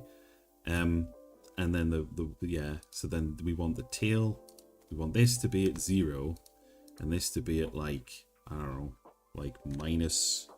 How many bones does a maggot need? -1.5, I guess. No. 1.5. And then like another bone out at the end of that, and then in the X pull that to about there, and then again probably 3 bones. Yeah, right, 3 bones is probably plenty. And yeah. So let's move that to be at 0. Wait, no. 6. No, 6 does divide by 3. Good. Okay. So we'll set that to be at 2. 2? No. 1. I can do maths. I promise. I really can. I got a qualification and everything. Alright. And then that's going to go to -3-ish. Is that sticking out the end of it? A little bit. Maybe we'll move. Maybe we'll grab that and move that a little bit further along. That. No, not extrude. We don't want to extrude. Undo. And then undo. And then undo. And then redo. We want to grab that and we want to move that in the X a little bit further along. And grab this and pull it along a bit. Cool. That's it. That looks like a maggot, I guess. So now we should be able to, I can't remember which way around you have to do this. You select the armature and then you, oh well, at first I need to come out of it. So I need to pick the armature, pick the thing I want to parent it to or something, right? And then Control P to parent, and then, no, I think it's the other way around, isn't it? Parent, there we go. With armature to form with automatic weights. That's a start. So now in theory, we should, I mean, how awful is this going to be to look at to start with? I suppose we'll see if we're rotating the Y, I'll go a little, nope. Oh, I should have done it the other way around. Oh no. Alright, well we can do, and then we've got a little wriggling guy. He's like, hey, what's going on here? Hello. And then we can wriggle him. It looks like we can wriggle him. Little wriggly blow. Little wriggly boy. Wriggly boy. Wriggly boy. Burp, burp, burp. That's not too bad. Alright, well, honestly, I think I might call it there in terms of like the model. I suppose we should probably add some extra loops. Quap, but you are a maggot. Exactly. That's exactly it. I feel like I probably want to flip these round, because I feel like I've put the head at the wrong place. So maybe can I undo the parenting? Yes, I can. And then we're gonna flop round all of these the armatures and the bone collections. So we've got our bone 1. So we want to change the transform on these bones because they're in the wrong place, I think. Can I edit mode? Yeah. So we want to set that to -3.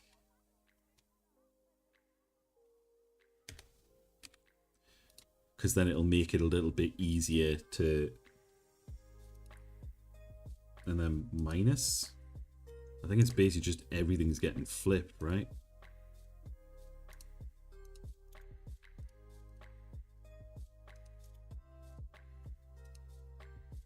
Oh, think that's fixed it. That's basically it, isn't it? Yeah. Then that should now, if we rotate that in there. Yeah, I think that's kind of it. Yeah. Yeah, that looks about right. Although we should probably really move that back a little bit in the X, you know, just so that it's inside the actual maggot. I suppose we don't want it moving too far outside of the. Yeah, that feels better, I think. Because then we can rotate, because this is its head, so then its head can look round and, you know, that's what maggots sound like, right? Okay, so which way around is it? Select that and then this, or this and then that. Nope, other way around. So that and then this. Parent, automatic weights. There we go into pose mode. Grab this. Then we rotate and we go, oh my god. Okay, so now we can, I guess, come up with some cheeky little animations for him, I guess. Oh,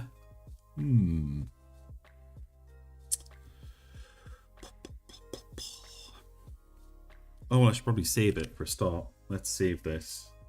So we've got, oh, we're not doing Unity anymore, my dude. No. Godot. It's all Godot or Godot. Assets, items, organics, and then we'll do maggots. Maybe we might do maggots. I'm just gonna call this maggot for now. Yeah, because maybe we want one maggot or like I don't know. I guess we'll see.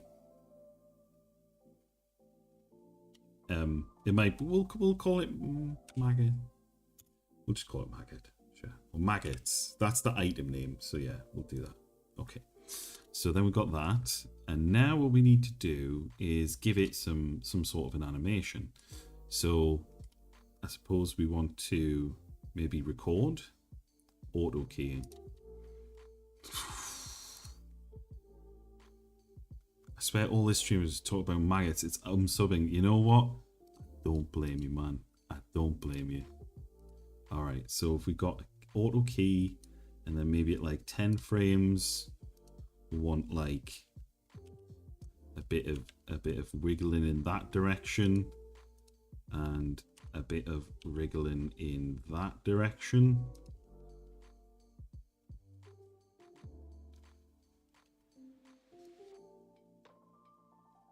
Oh no, it hasn't put a, so can I do like an insert keyframe here? Oh. Alright, okay. So we're going to record, so we can do, how do we insert keyframe again? Key, insert keyframes.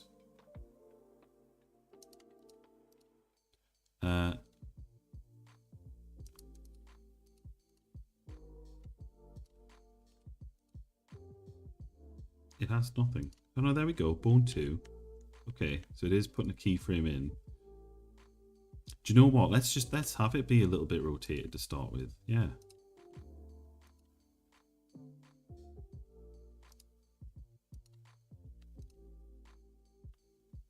Oh, it only shows the ones that you're moving at a time. That's right. Okay. So it is doing what it's supposed to do. I'm just not very bright. All right, so we will do, all right, in that case, we're going to do Z. We're going to wriggle a little bit that way. We're going to wriggle a little bit this way. And then we're going to move forward 10 frames. We're going to wriggle a little bit. I don't know. What way are we going to wriggle? Up and down, I guess? Probably want to wriggle up and down a little bit. So we'll maybe do like a... in the X direction? No, Y. Around the Y axis, we'll wriggle a little bit that way. And we'll maybe move forward a bit and then we'll wriggle, because then we can wriggle in different, you know, time scales and stuff. So we can try and wriggle And then Z again. Move back that way a bit. I don't know, forward 40. Z a bit over here. Maybe. Is it working? Well, it's definitely, it's doing something, you know?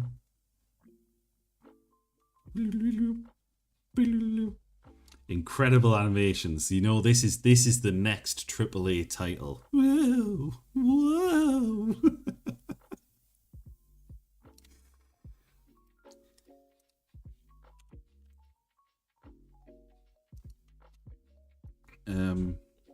And then maybe that one back over here.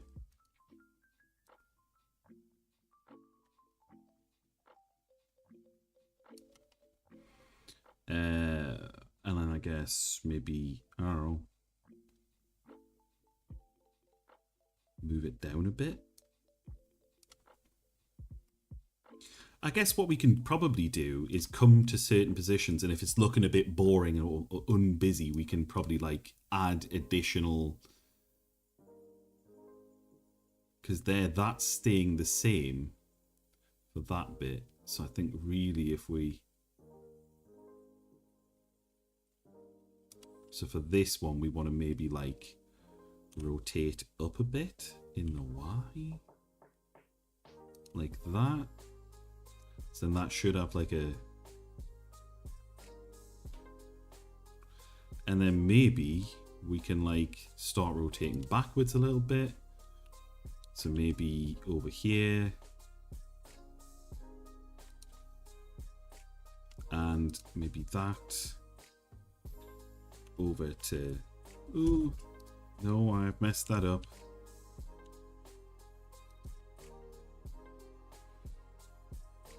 Probably want like a that sort of a thing. And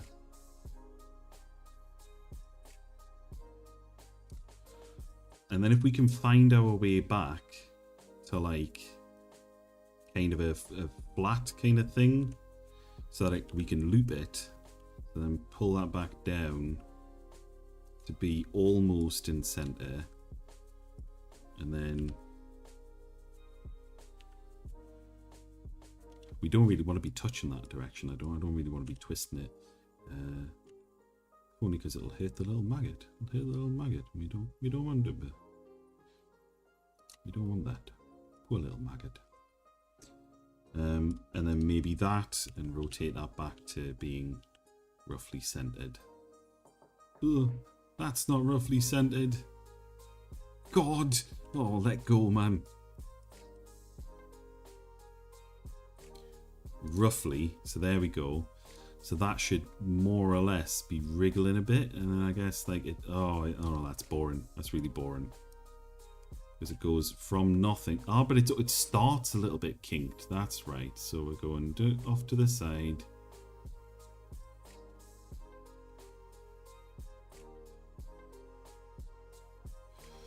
So we want that first frame to be. So basically, I guess what we could just do is select all of our bones, get all of these keyframes, copy them, and then just paste them at the start. So then, in theory, we should now have. Oh, but it doesn't replay. That's right. Okay. So now, can we set the length of it to be manual frame range to 80? There we go. That's what we're after. And then can we loop it? Jump to keyframe, play animation, cyclic animation. Well, play, but play it all the way through and keep going. You know. Is it going to get the 80 in loop? Why are you not looping? I'm telling you to loop, man. I'm telling you to loop, my guy.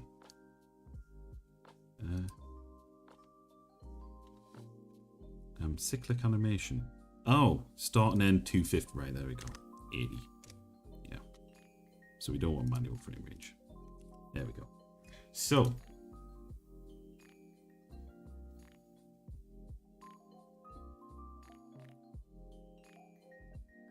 No ass movement.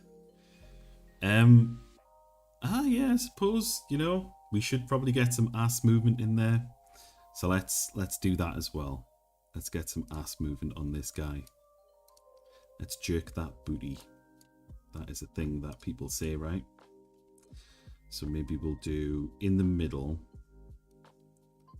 Like maybe odd frames or something like that, you know? We'll do like a little bit of a... I see, this is the thing though. Is I think what's going to happen is it's going to mess it up a bit because it's basically just wiggling around like that. It can't move by itself because we have to have a foundation of the skeleton. And I guess what we probably need to do is put this bone in the middle and then have it wriggle around like that. But I suppose this is probably... I can't believe I'm doing this.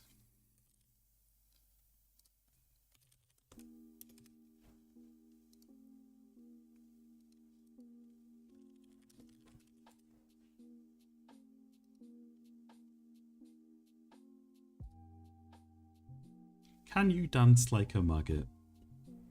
I always thought the worm should be renamed the maggot because their movement definitely looks a lot more like what I've seen on the dance floor.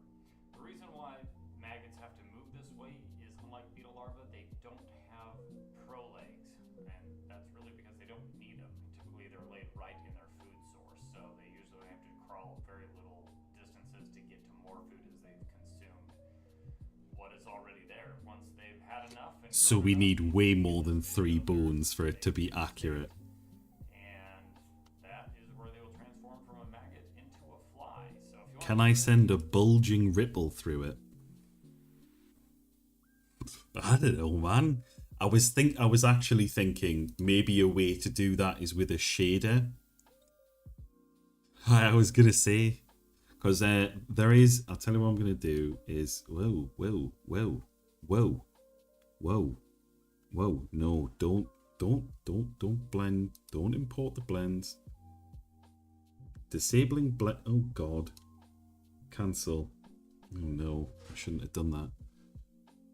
Yeah, I don't want to import the blends. I'm gonna give you the FBXs. But yeah,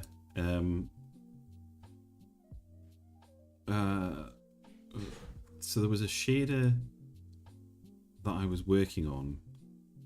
I did the spatial shaders, I think. This was me learning a little shader course. And there was, oh yeah, that's I made that water effect from scratch. Doesn't that look nice? Ooh. But that's by the by. We're not really interested in that. But where was the first one? So we've got this little guy who's like, it's got a wobbly texture, which is something, you know. But then we've got this one, which is it's just regular old physically based rendering. Got this guy, which apparently isn't anything, but I'm sure at some point I did a wobbly sphere. Is this the wobbly sphere? So there's my wobbly sphere.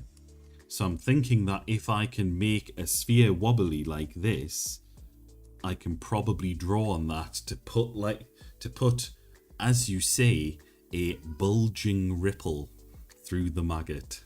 I mean, who doesn't want bulging ripples through their maggots, eh? God. The things I do for entertainment, eh? So, yeah.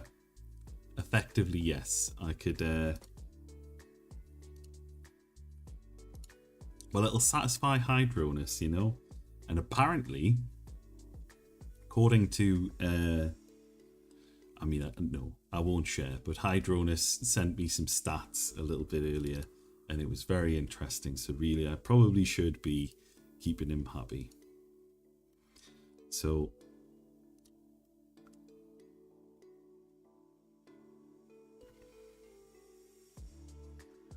oh, of course. It doesn't get a keyframe. It gets a keyframe at the back. So what we probably need to do. No, actually, I'm getting rid of keyframes for this bone. I don't think this needs any keyframes because they're not good keyframes. They're bad keyframes. We're gonna get rid of this one.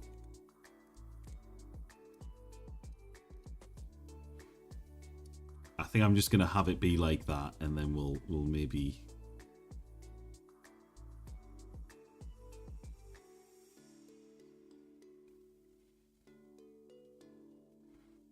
Although it's kind of.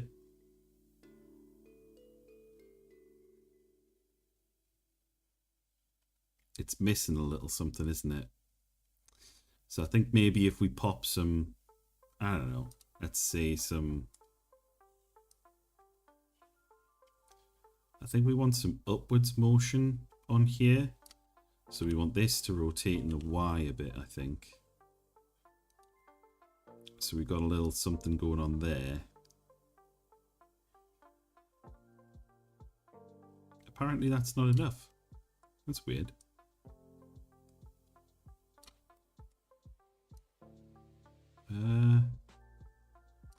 Am I doing that right?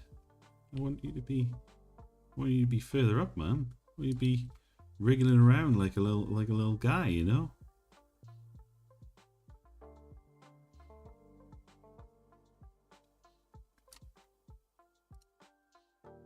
Oh, whoops. Forwards.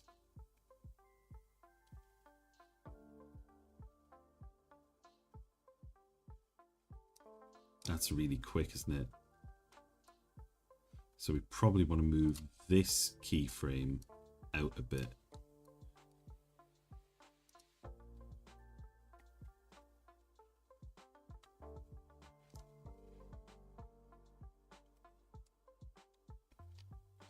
Tell you what, let's go hog wild.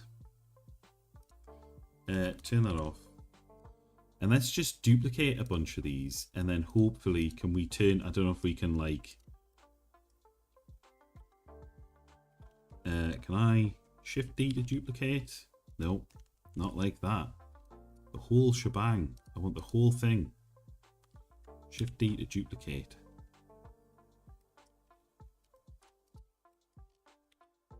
Nope, not like that. Edit, it's because I'm in bloody edit mode. Oh, God. Alright, we'll come out of that. Shift D to duplicate. Shift D to duplicate. So if we put 3 of these down, and, oh, no, not like that. Oh, we picked up the bloody light as well. Tit. Alright. Oh, it's not duplicating the whole thing. Fool.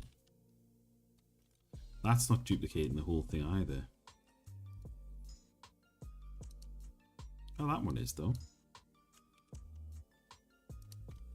But basically, if I can like rotate these around a little bit and make like a few of them, maybe, oh,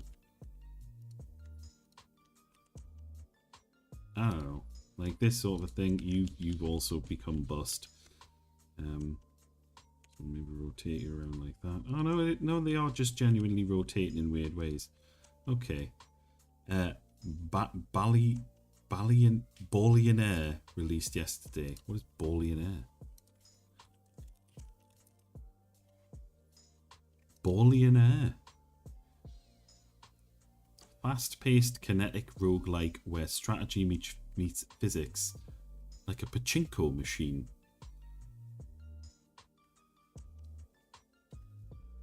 Do you know, I used to look at games like this and think, I could make this, and then, you know, I realised that I've spent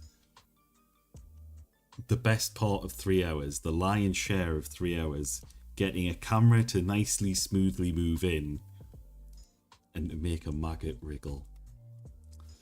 And you realise it's a little bit more complicated than that, isn't it?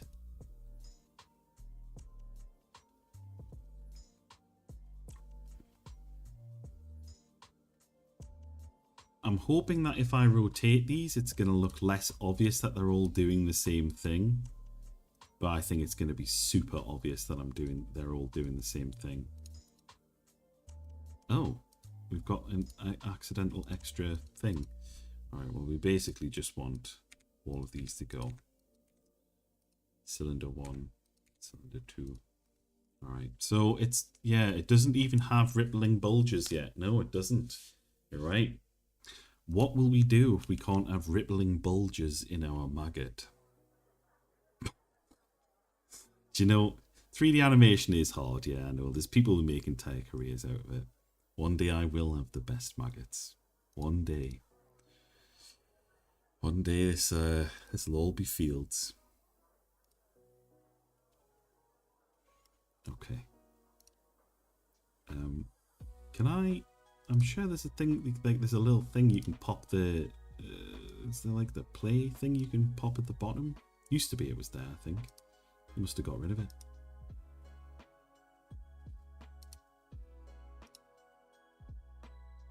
I don't want it in edit mode, I want it in object mode. There we go.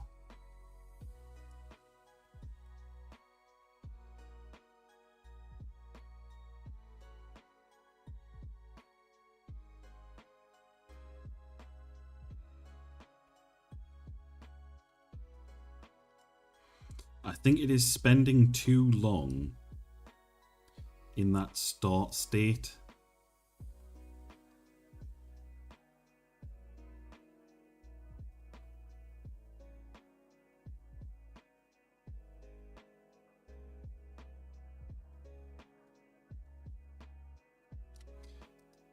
Can I play it back? If I play it back faster, does that make it look better? Probably not.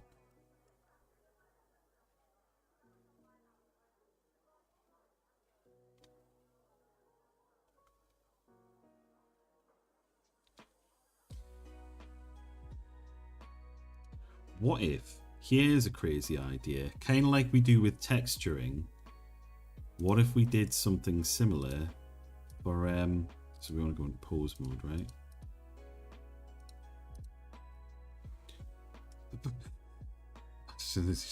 Yeah. Really good at, oh, you could tell, you could like hear like the interview, like the interview panel after they'd finished the interview. They'd be like, so, the maggot guy, like, what was his deal, you know? Like, I'm sure they would be very upset and alarmed at maggot guy.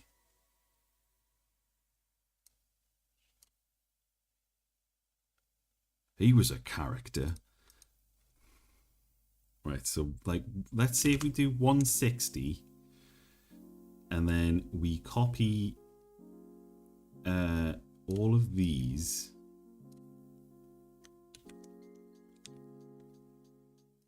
and we like put those on the end like that, then that should in theory be 2 playthroughs. So if basically if I get rid of this middle point, so 40 and 120 would be the same, right?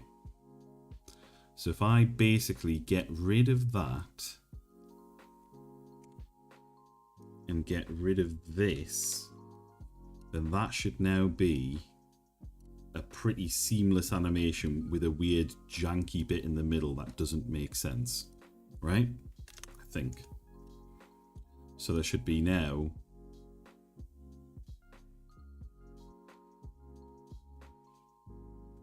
nope, that is not what I have done. That is not what I have done. So I need to, I'll put these back. We'll fix it. So there should be a point that's 40. Is it 140? So we're looking for a point after this point. So we should get to 80 and it should be, oh, this frame here. That frame should be the same. Oh no, so it's 140 and 120, right? Oh, that's right, yeah. So it should be coming round like there. And then at 120, that should be moving to the same point. So we effectively want 40 and 120 to be the same, surely.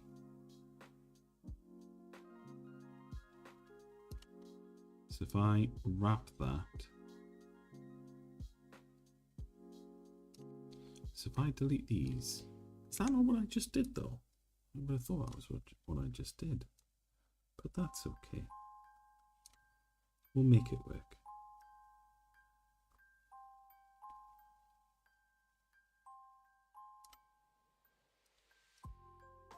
It's going to be something like that, right?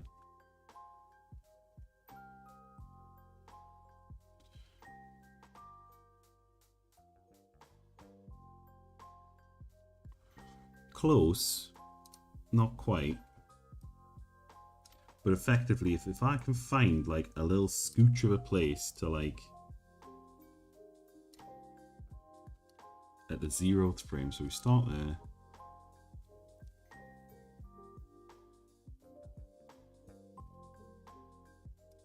And then we pull that back to be what, 80?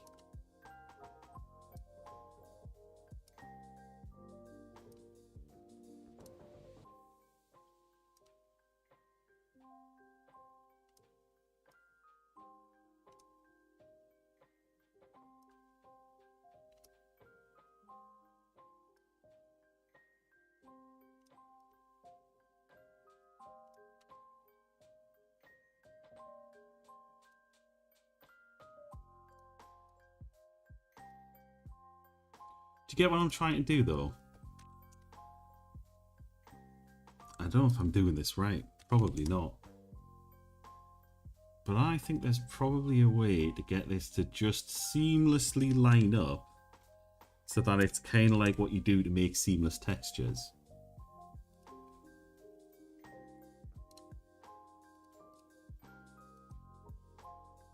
I think that might be it. Yeah, see, that's getting further away now.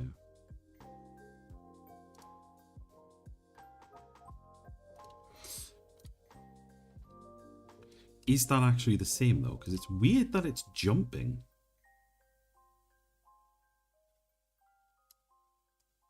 Why is it jumping?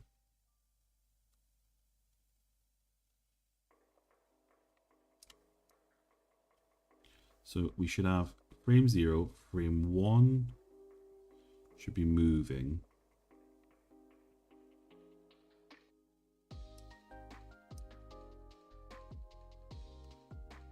Oh, it's not the same position, is it? That's 2.5. And that's 1 and a bit. So where's 2.5 gone? Where's the 2.5 position? And why the hell is it just there?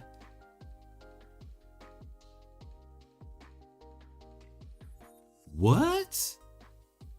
They're not even remotely the same anymore. Oh, well, maybe I'll just do that, you know? Just paste 2 of them on top of each other or something like that. I don't know. Whatever. Oh no. I've reached the end of the undo. It doesn't let me do any more. Oh well. This is what I got now, I guess. But I suppose what I can do is hopefully just, now that I've judged it around a bit, I can just dump another one right at the end here. And then that should, I don't know, look a little bit better.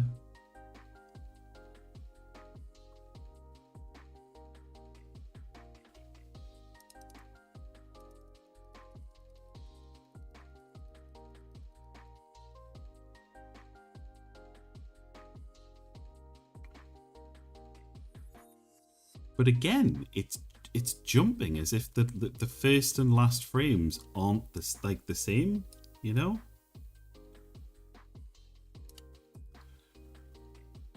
That's so weird. That's better. No, it isn't. It's fucked it up. How? I literally copied the frame. Oh, it's because that's the last frame. That's the last keyframe for that bone, though. So I need to copy that particular. Oh, god damn it. Yep. I've got it. I've got you. So we want to go to here. There we go. So that should now automatically line up nicely.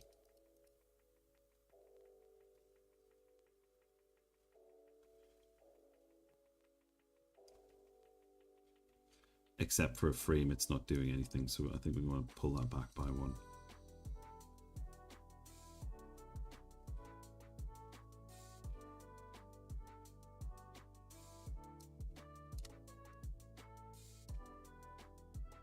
Can we just pop a couple extra frames on there?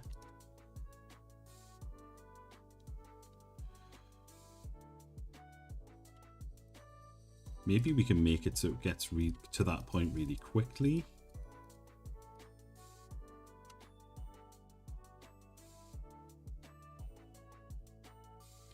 Or maybe what we could do is slow it. Who knew maggots could be this complex? Not I for sure. But I suppose what we can do, maybe probably what I'm doing here as well, is it's playing super quick. And really what we can probably do is stand to, you know, can I scale this? S to scale, there we go.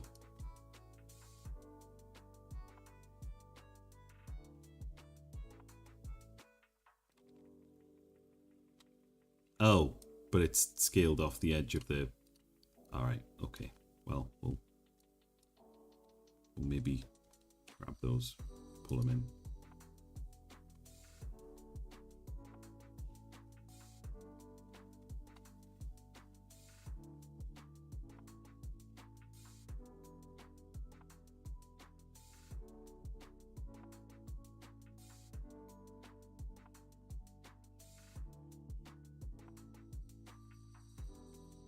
I think we need to do something with this bone.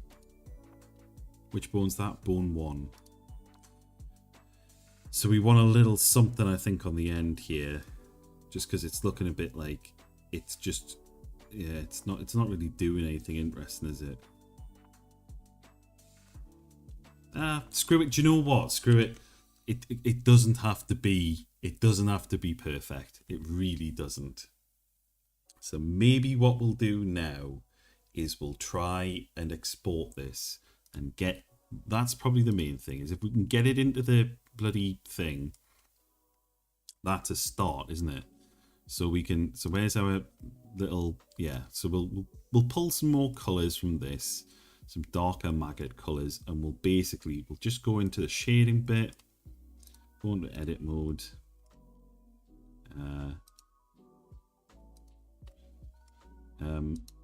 Can we go into this mode and see? I just want to be able to see. No, not that kind of edit mode. I want the... Where's the cylinder? Yeah, cylinder edit. That's the badger. That's what we're after. So we want faces, and we're going to grab the... No, not those faces. Those. I suppose what we could do is go for the edges and then select all of the creases, and then from the creases we'll get the we'll expand our sphere of influence a little scooch, and just do a little ba ba ba boom like that, and then we'll swap to face mode. And now we can set, we've got our material 1, so we'll add another slot. Yes, please. Come on. All right. Material 2. And we will make this white, just I guess for the start, and then we'll assign material 2 to that. And we should then be able to go into that and see. Let's hopefully... Yep, that's the badger. That's all we really want. So then with that, we can now pick a different colour. And I guess we'll go for this dark browny kind of beigey. Maybe we'll go for a slightly like this side of the maggot for so yeah. So for the material 1, we'll do this kind of maggot colour. And then for material 2, we'll do this sort of a maggot colour. And then that shouldn't look too ropey. Oh, that almost looks like cartoonish, you know? That's doing quite a bit of heavy lifting, that just putting in that extra pop of colour, isn't it? I personally think. So then we should be able to see that little... Yeah, it's not great, but it'll do. maybe if I'm that desperate to have nice looking maggots, I can come back to it, you know? Or programmatically work out wriggling later on. It's fine, exactly. And I think I have probably spent far too long on this. So we're not exporting to FBX. Apparently it's a different format that Godot wants, which is maggots.glb, and we include... So somehow we have to include animation. So we're including animation. Okay. So we want to include just the selected objects. So effectively just this armature. So we want to export as GLTF. We want to include selected objects. Custom properties, I don't think we care. Transform Y is up. We'll worry about that later.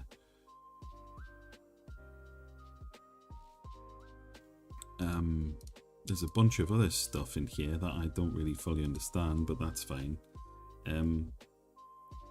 Why has that suddenly got super low res and anti-aliased? That's really weird. Oh, it's just because the picture's underneath it. Okay, we're good. I should probably also apply all the transforms. Save.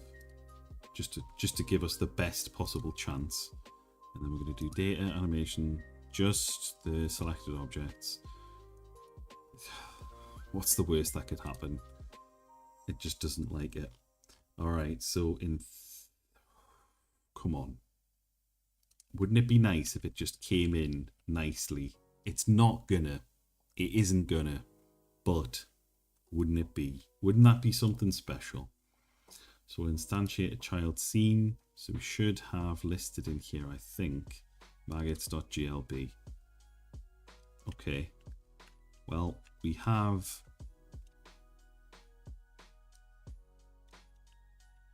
We have nothing. We have the bones and very little else. So we'll probably want to delete that. And let's have a look at maggots.glb. Well, it's not there, is it? It just isn't there. Re-import, maybe? We do have our armature actions, apparently, which don't do anything. Materials. Let's change that to, I don't know, select everything.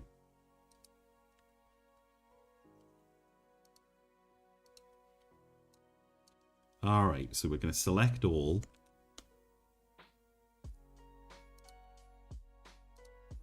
Select all, not the light. Not the light. There we go. And we're going to try once more with feeling. And just hope for the best.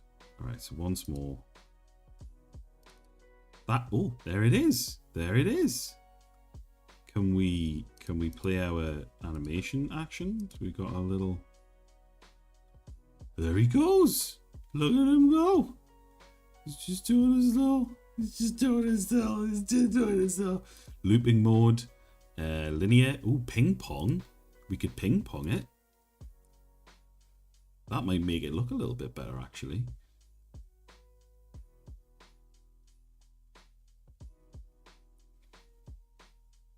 Honestly, that maybe does look a little bit better. I mean, it's not perfect. Let's try linear. Let's try linear.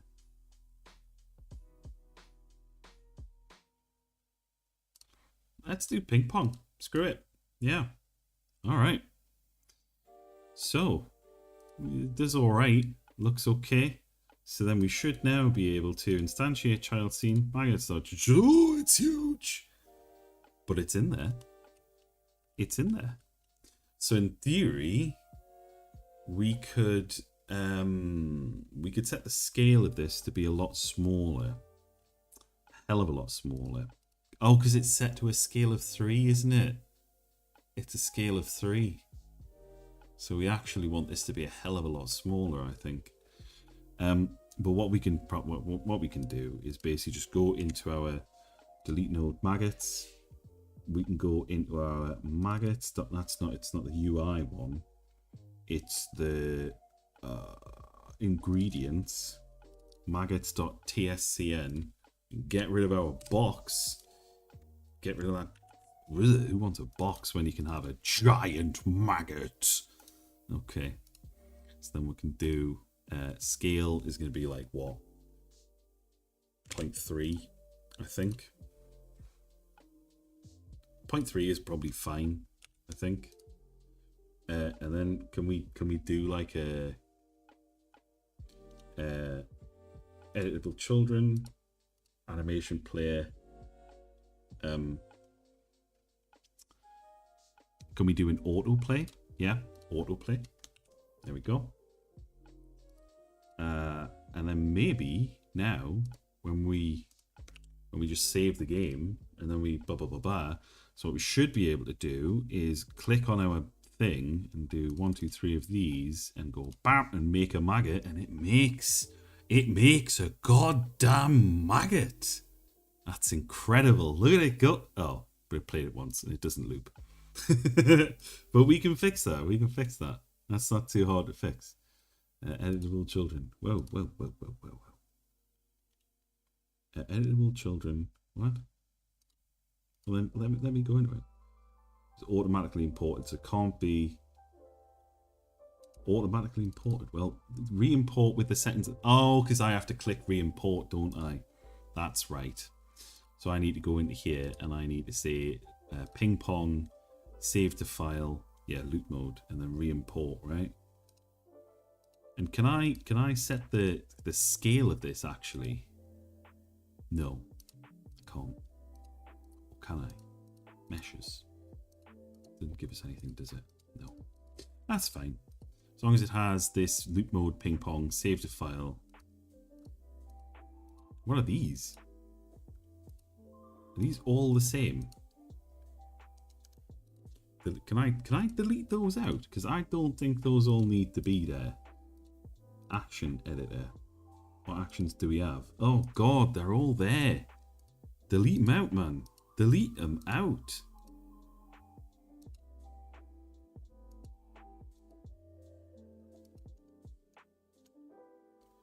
Can I just... Oh. I just want to clean it up, man. I just want to clean it up.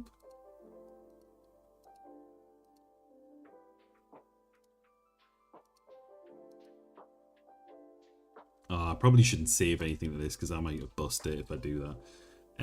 But yeah, there we go. That's not too bad. So did I actually save that time? Looping mode, linear, ping pong, re-import.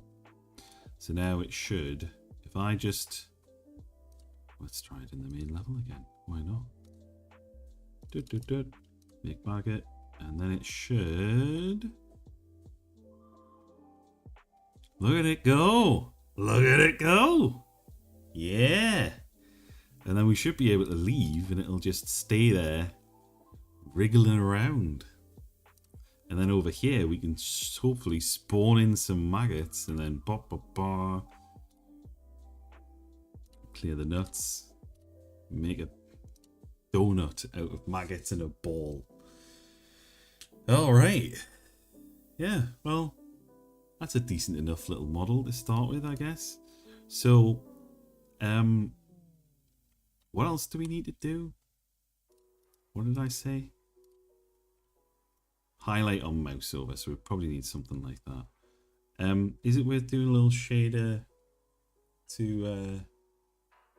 I might see if I can steal the shader from that other thing and see if we can get, in Hydronus's words, a rippling, what was it? A bulging ripple. Let's see if we can get our bulging ripple in there.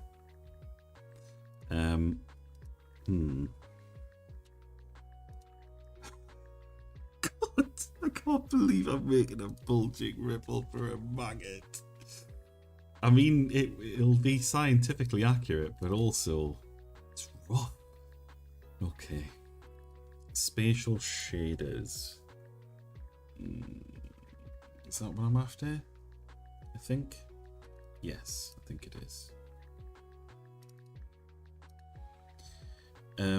So I want, I think, a vertex shader.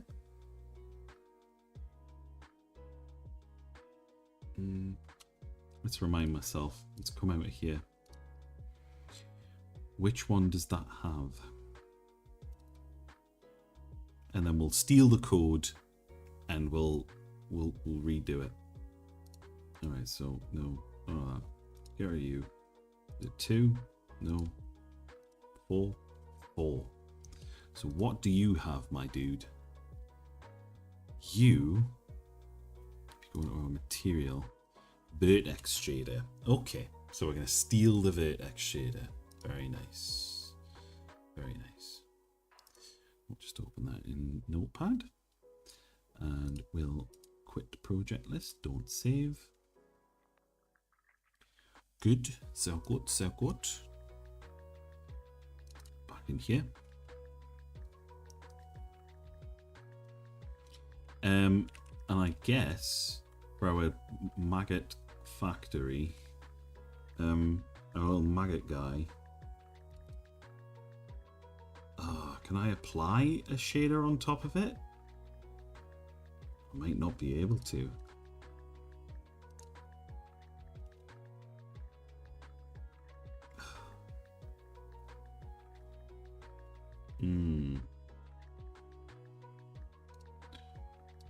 Let's have a look. Can we do it? Editable children.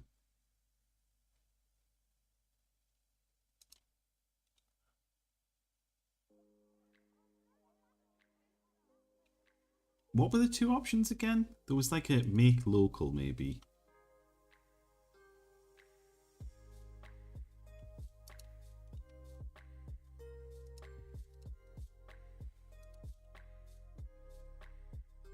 That's a bad way to do it, I think. Automatically imported, so it can't be modified. A new inherited scene can be created. Okay, well, a new inherited scene maybe, because then maybe this will let us fiddle with it a bit, hopefully, perhaps. So we've got our cylinder, which has our mesh, which has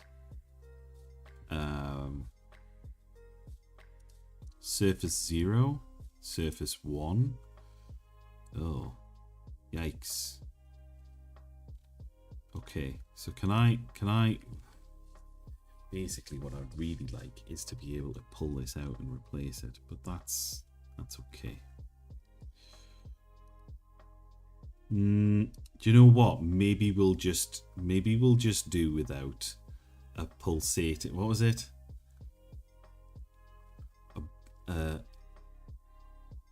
A bulging ripple or whatever it was. Bulging ripple, yeah. Or a rippling bulge. Can I maybe do a standard? Ah, you see, there it is. See, that's kind of it, but it's not really. That's not really what we're after at all, is it? Because it's pulling it in through here. We've got our two different colours. Might have to do it in bloody Blender, which is going to be unpleasant to do. But we'll see. We'll see how hard that is, because we've got our shader graph, I guess.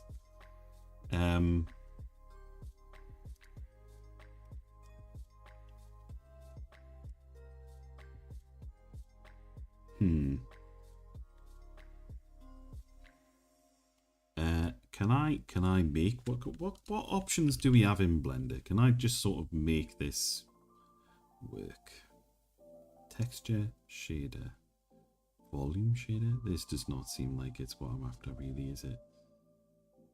How do we do vertex shaders in add shader? Just add shader. Let's try adding a shader. Nope, not like that. Input, output. Ah, here, okay. Texture coordinates. So effectively what we're doing, point info, maybe we can have position. That's our material output. but we're not really looking to change the material. We're looking to change the actual position of the object. So this might be a little bit in over my head. Vertex shader in Blender. No, I don't think so.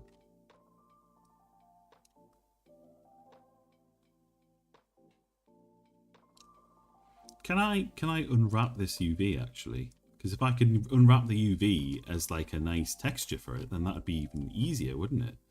If I can just do that.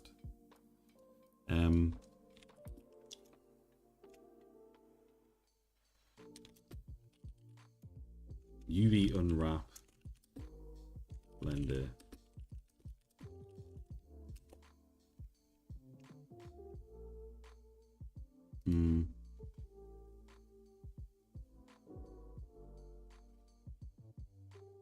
Unwrap a mesh. So I guess here, what we're doing, oh, it knows about it at least. There it be.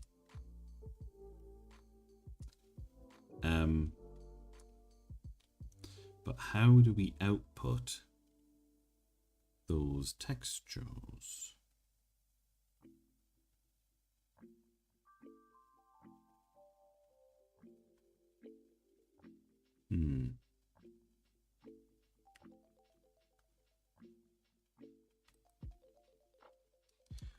Bake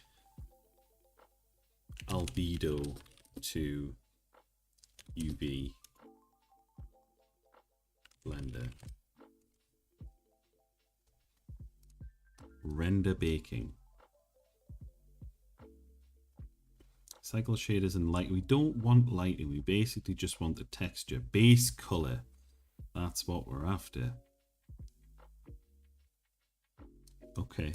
Is this 4.3? I'm in 4.2. Oh no. Oh no. Baking requires a mesh to have a color and either a color attribute or an image texture node with an image to be baked to. Well, let's see if we can do it anyway. So, render. So we want to do a bake. So panel render and bake in here apparently. EV cycles. Bake. Bake type just albedo, right? Combined, we just want the RGB. Diffuse. I think diffuse is what we're after, isn't it? Stop me if I get it wrong.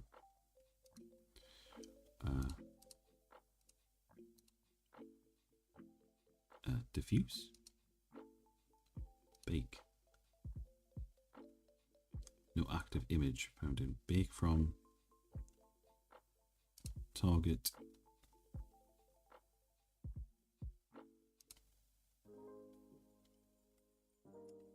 Oh, do I have to, I think I have to do that in here, don't I?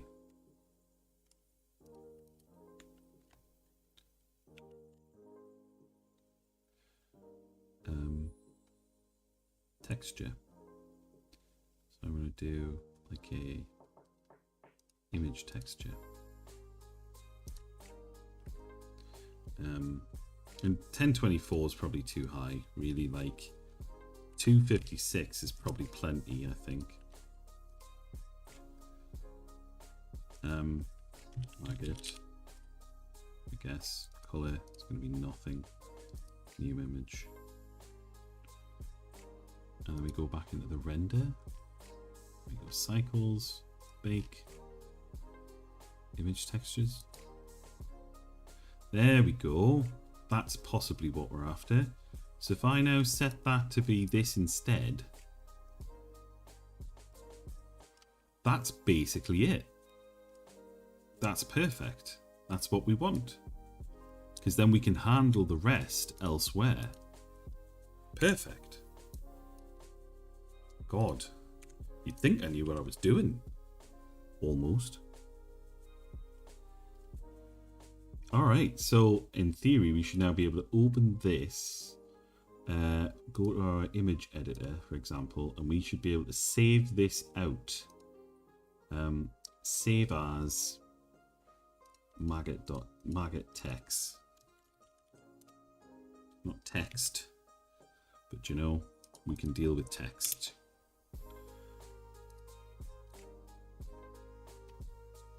Okay. And it has its UV unwrap.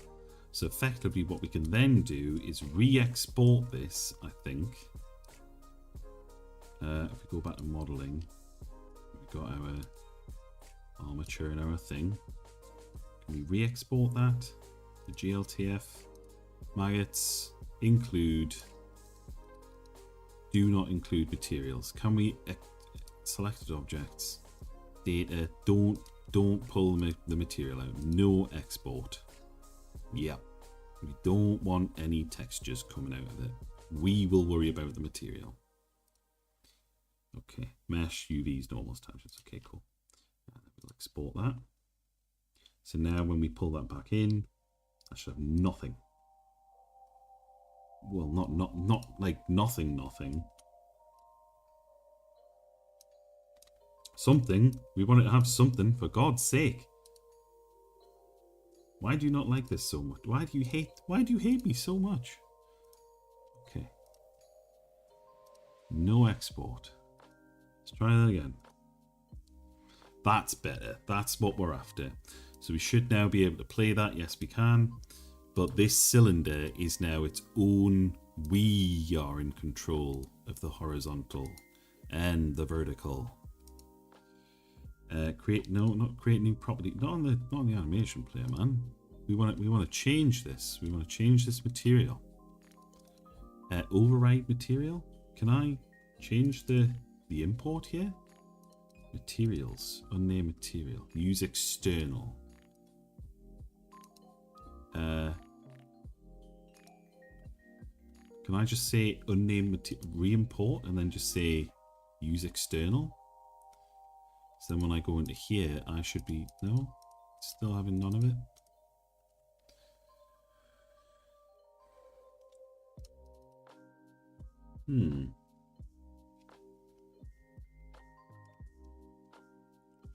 Well, maybe if I, just for kicks, make a new surface material override. Yeah, actually, yeah, that would do it, wouldn't it? So if we give it a new shader material, and then inside our shader, well, actually, no. Let's not do a new shader material. Let's clear that, and then let's do a new standard material, and give it an albedo texture, which we're going to quick load as maggot text, and it's going to immediately somehow fuck it up, because that is not what we exported. That's very strange. Unless it's, maybe it's because we've put it in texture, where we need to put that is UV. Is that what we need to do? UV1, maybe to be maggot texture. Do we need to play around with this a little bit? I think, it looks like maybe we do.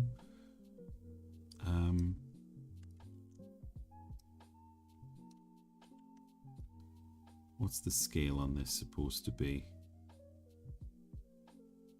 Nope, not that.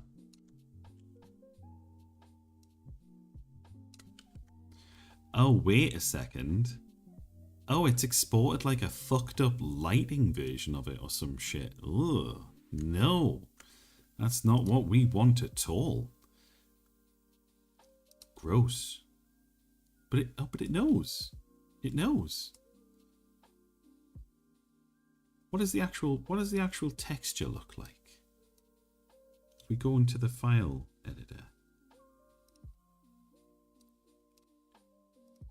No, not ingredients. Assets, items, organics, text.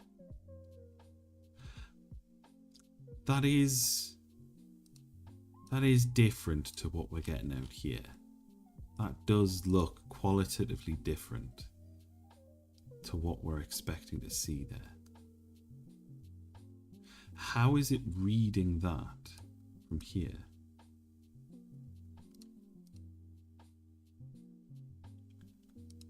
Edit mode.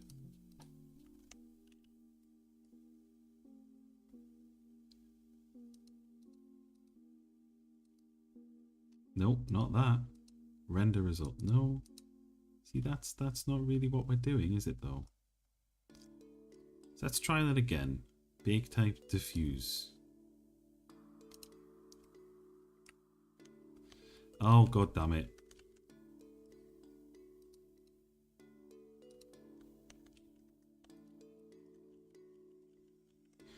Oh, it's because it's two different materials, isn't it?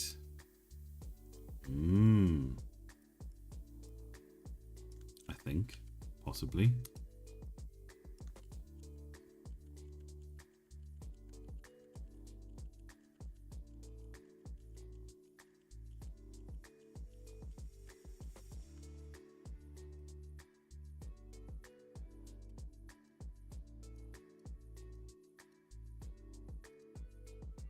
All right, let's bake again.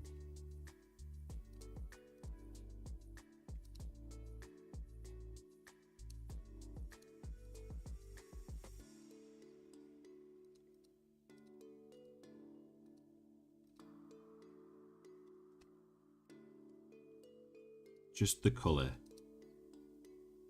But I think we're almost there. I think that's kind of it, but not quite.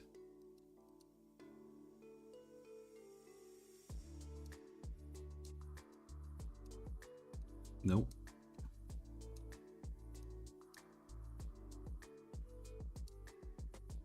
Why do we have no valid selected objects? Open maggot.text and bake to it. Oh, so it's basically just a new image texture.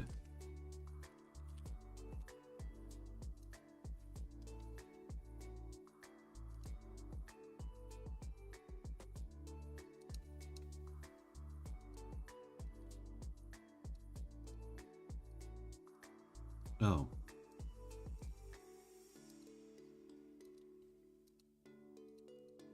Why is it still sat there? That's weird.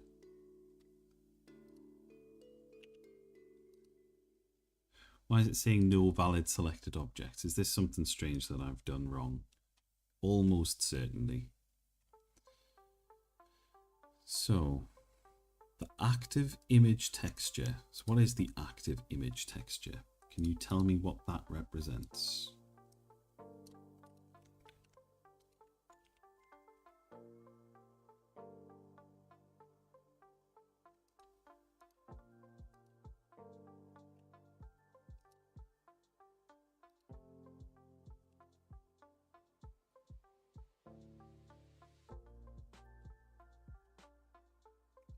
Why is it just doesn't seem to like it, does it? And this, for some reason, I'll tell you what, let's pull this over here so you're not completely in the dark as to what I'm doing. That's having none of it for some reason. It doesn't want to go to it. Active image texture. This is where it turns out the internet's decided to no active image and found. Empty material slot.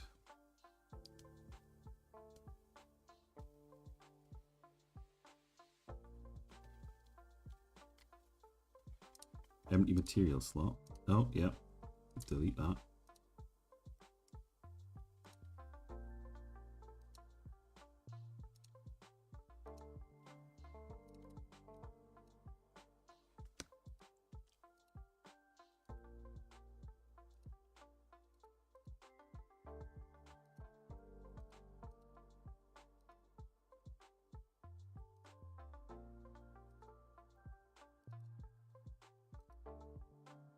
I don't understand what I'm doing wrong here.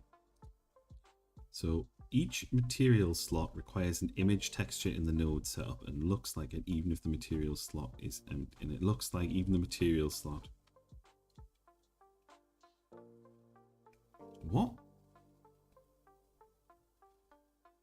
For each material used by your mesh,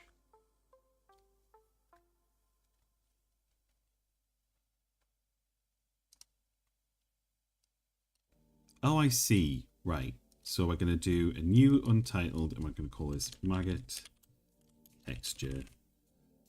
And so we put that in there. And then for this one, we do... Oh, it's because we're... Yeah, right. Okay. I'm with you now. There we go. And make sure that those are selected. And then we do bake just the color. Nope, you still don't like it. Honestly. Add texture, image texture. In that image texture.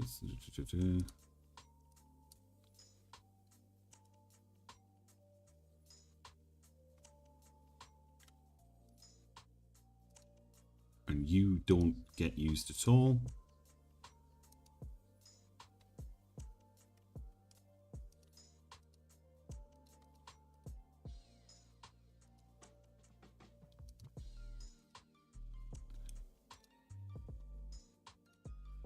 For some reason, is it you need it as well? Do you somehow need it? Jesus Christ. In Blender, can you just look at file external data, pack all into blend? Yes, but I don't really want to just use the blend file because the blend file has a lot of extra data that then I would have to effectively pack up the blend file. Or I might have to pack up more into the final game, and that just doesn't feel like a good idea to me. Material, maggot texture, maggot texture. It's just, it should be able to do this, and I bloody well did it before.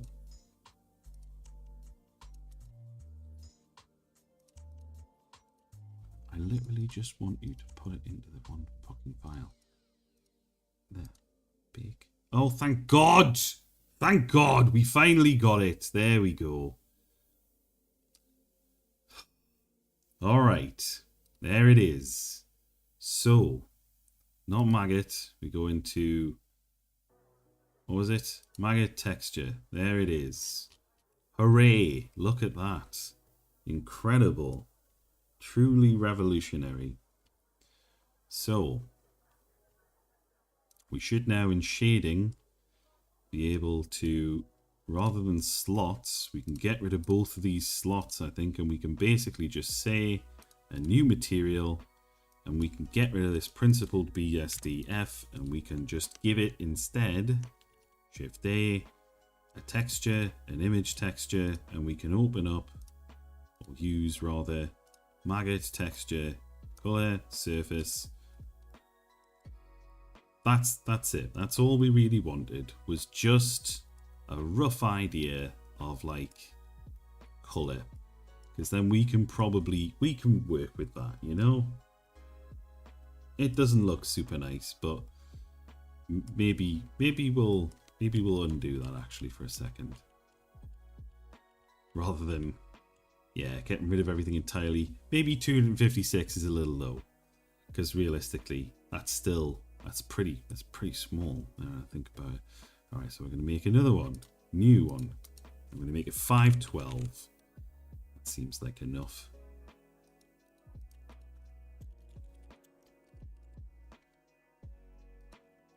Maggot 512.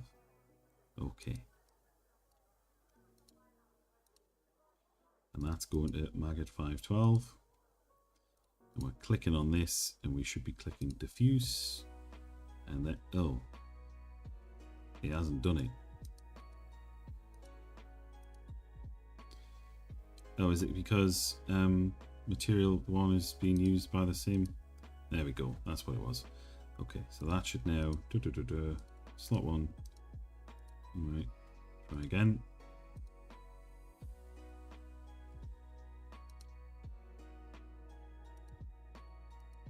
Maggot 512. So is that not Maggot 512? Where's Maggot 512? That's not what we're after. That is not what we are after.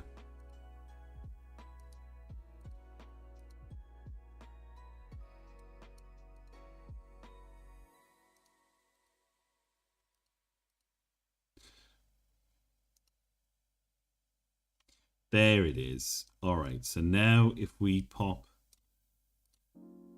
we effectively put that in there, and then for that we do the same, that's better. That feels less shit, and we can work with it from that, because with that we can then put all of the default styles onto it and just give it this UV. Come on, I feel like we're almost there. It's 10 o'clock, god damn it, but we can do it. Right, so we're going to take this out, we're going to save it out, and we're going to we're going to replace maggot text with this. And in theory in here, that now, there we go. As if by magic, suddenly it all magically works. Lovely. So then what we can do, hopefully, is we can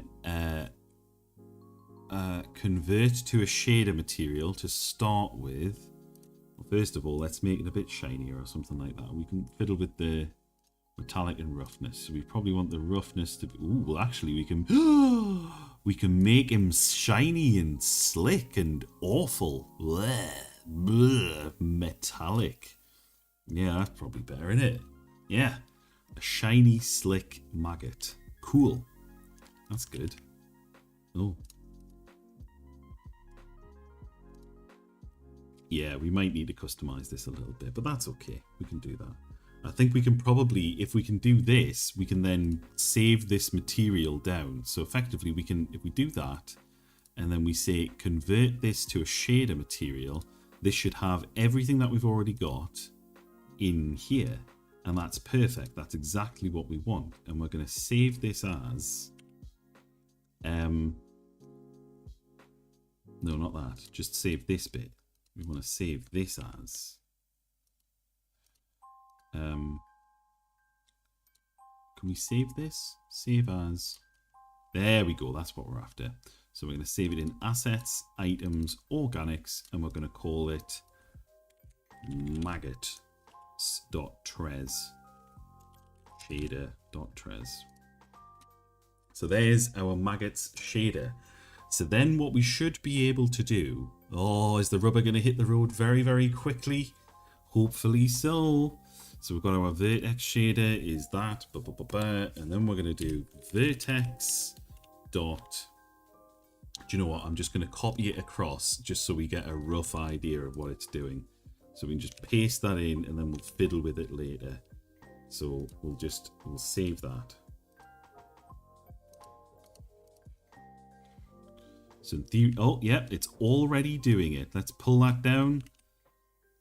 It's not quite pulsing, but it is definitely, there is definitely a, so I think if we change this to just act on the X and Y, so rather than X and Z, we do Z and Y.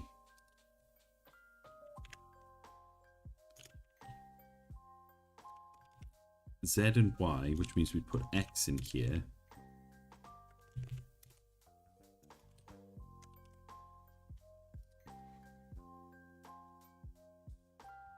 It's not 100%, but it's kind of got that pulsating weirdness to it. So then we'll change that to be maggots.scene. Maggots reimport. Yeah, not too shabby. Not too shabby.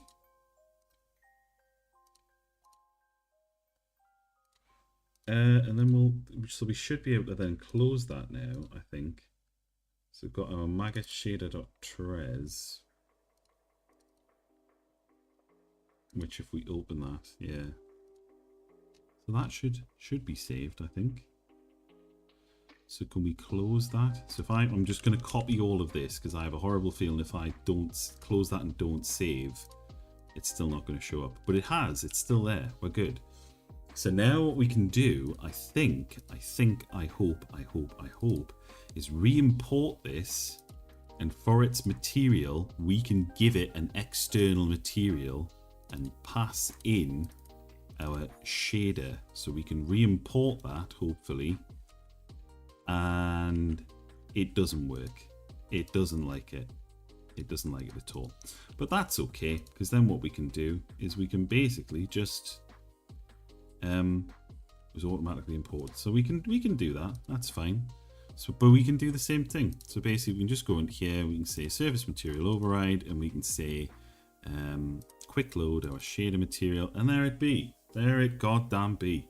So we'll save that as maggots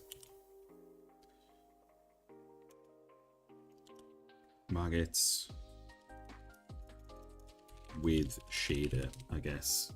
And so then what we can do is in here we can get rid of maggots, and then we can instantiate instead, not that, maggots with shader. Oh, and it's huge. So we're going to set that scale to 0.3 again. Yep. And then back in here, we should see that when we go onto here and we go ba ba ba, we can make a maggot, and there's our maggot that isn't playing its stuff, because we're going to need to go into maggots.scene, this guy here, go into there, animation player. We want to autoplay our animation. We want it to ping pong. Yep, we've got it to ping pong.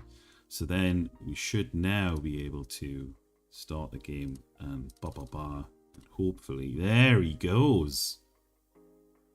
And he doesn't really look to be pulsating all that much.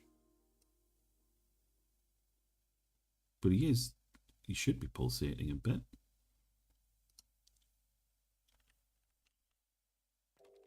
Oh no, yep, there it is. You can see it weirdly, gently pulsating.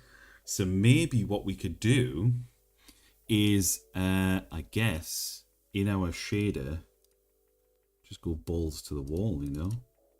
Just go really crazy on the scale of the... What do we want that to be? I can't remember which number we want to change. Not that, I guess. Times 0.4. Is this the scale? Let's change this to something much higher. Yep, that is definitely it. So we'll change that to 0.1 maybe. 0.1 is too much, I think. So 0.07 maybe. Still probably a bit too much. 0.5.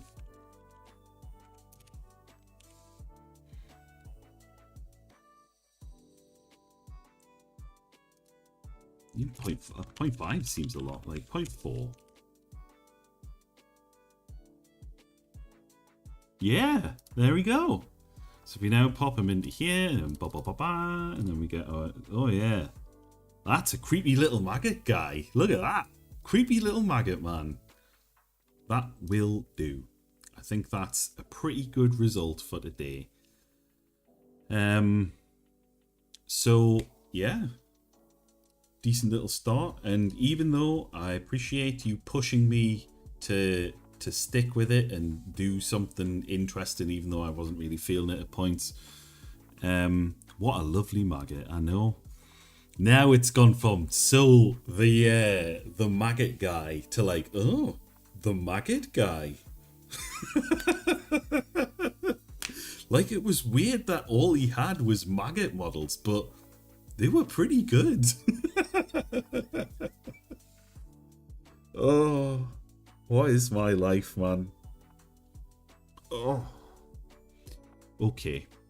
Well, thank you very much for watching, and I suppose what I should probably do, conscientious thing to do, is I should find somebody to raid. And who's online? Of course, Teratoma's online. Alright, well, we'll go pop in on Teratoma, and yes, I will catch you all next Monday, and thank you for watching. See you again soon. Of course, I forget that I do that little sign off, and I still haven't come up with a proper sign off, but it has a little countdown you got to do to raid. So yeah, all right, now for reals this time. Let's go see Teratoma.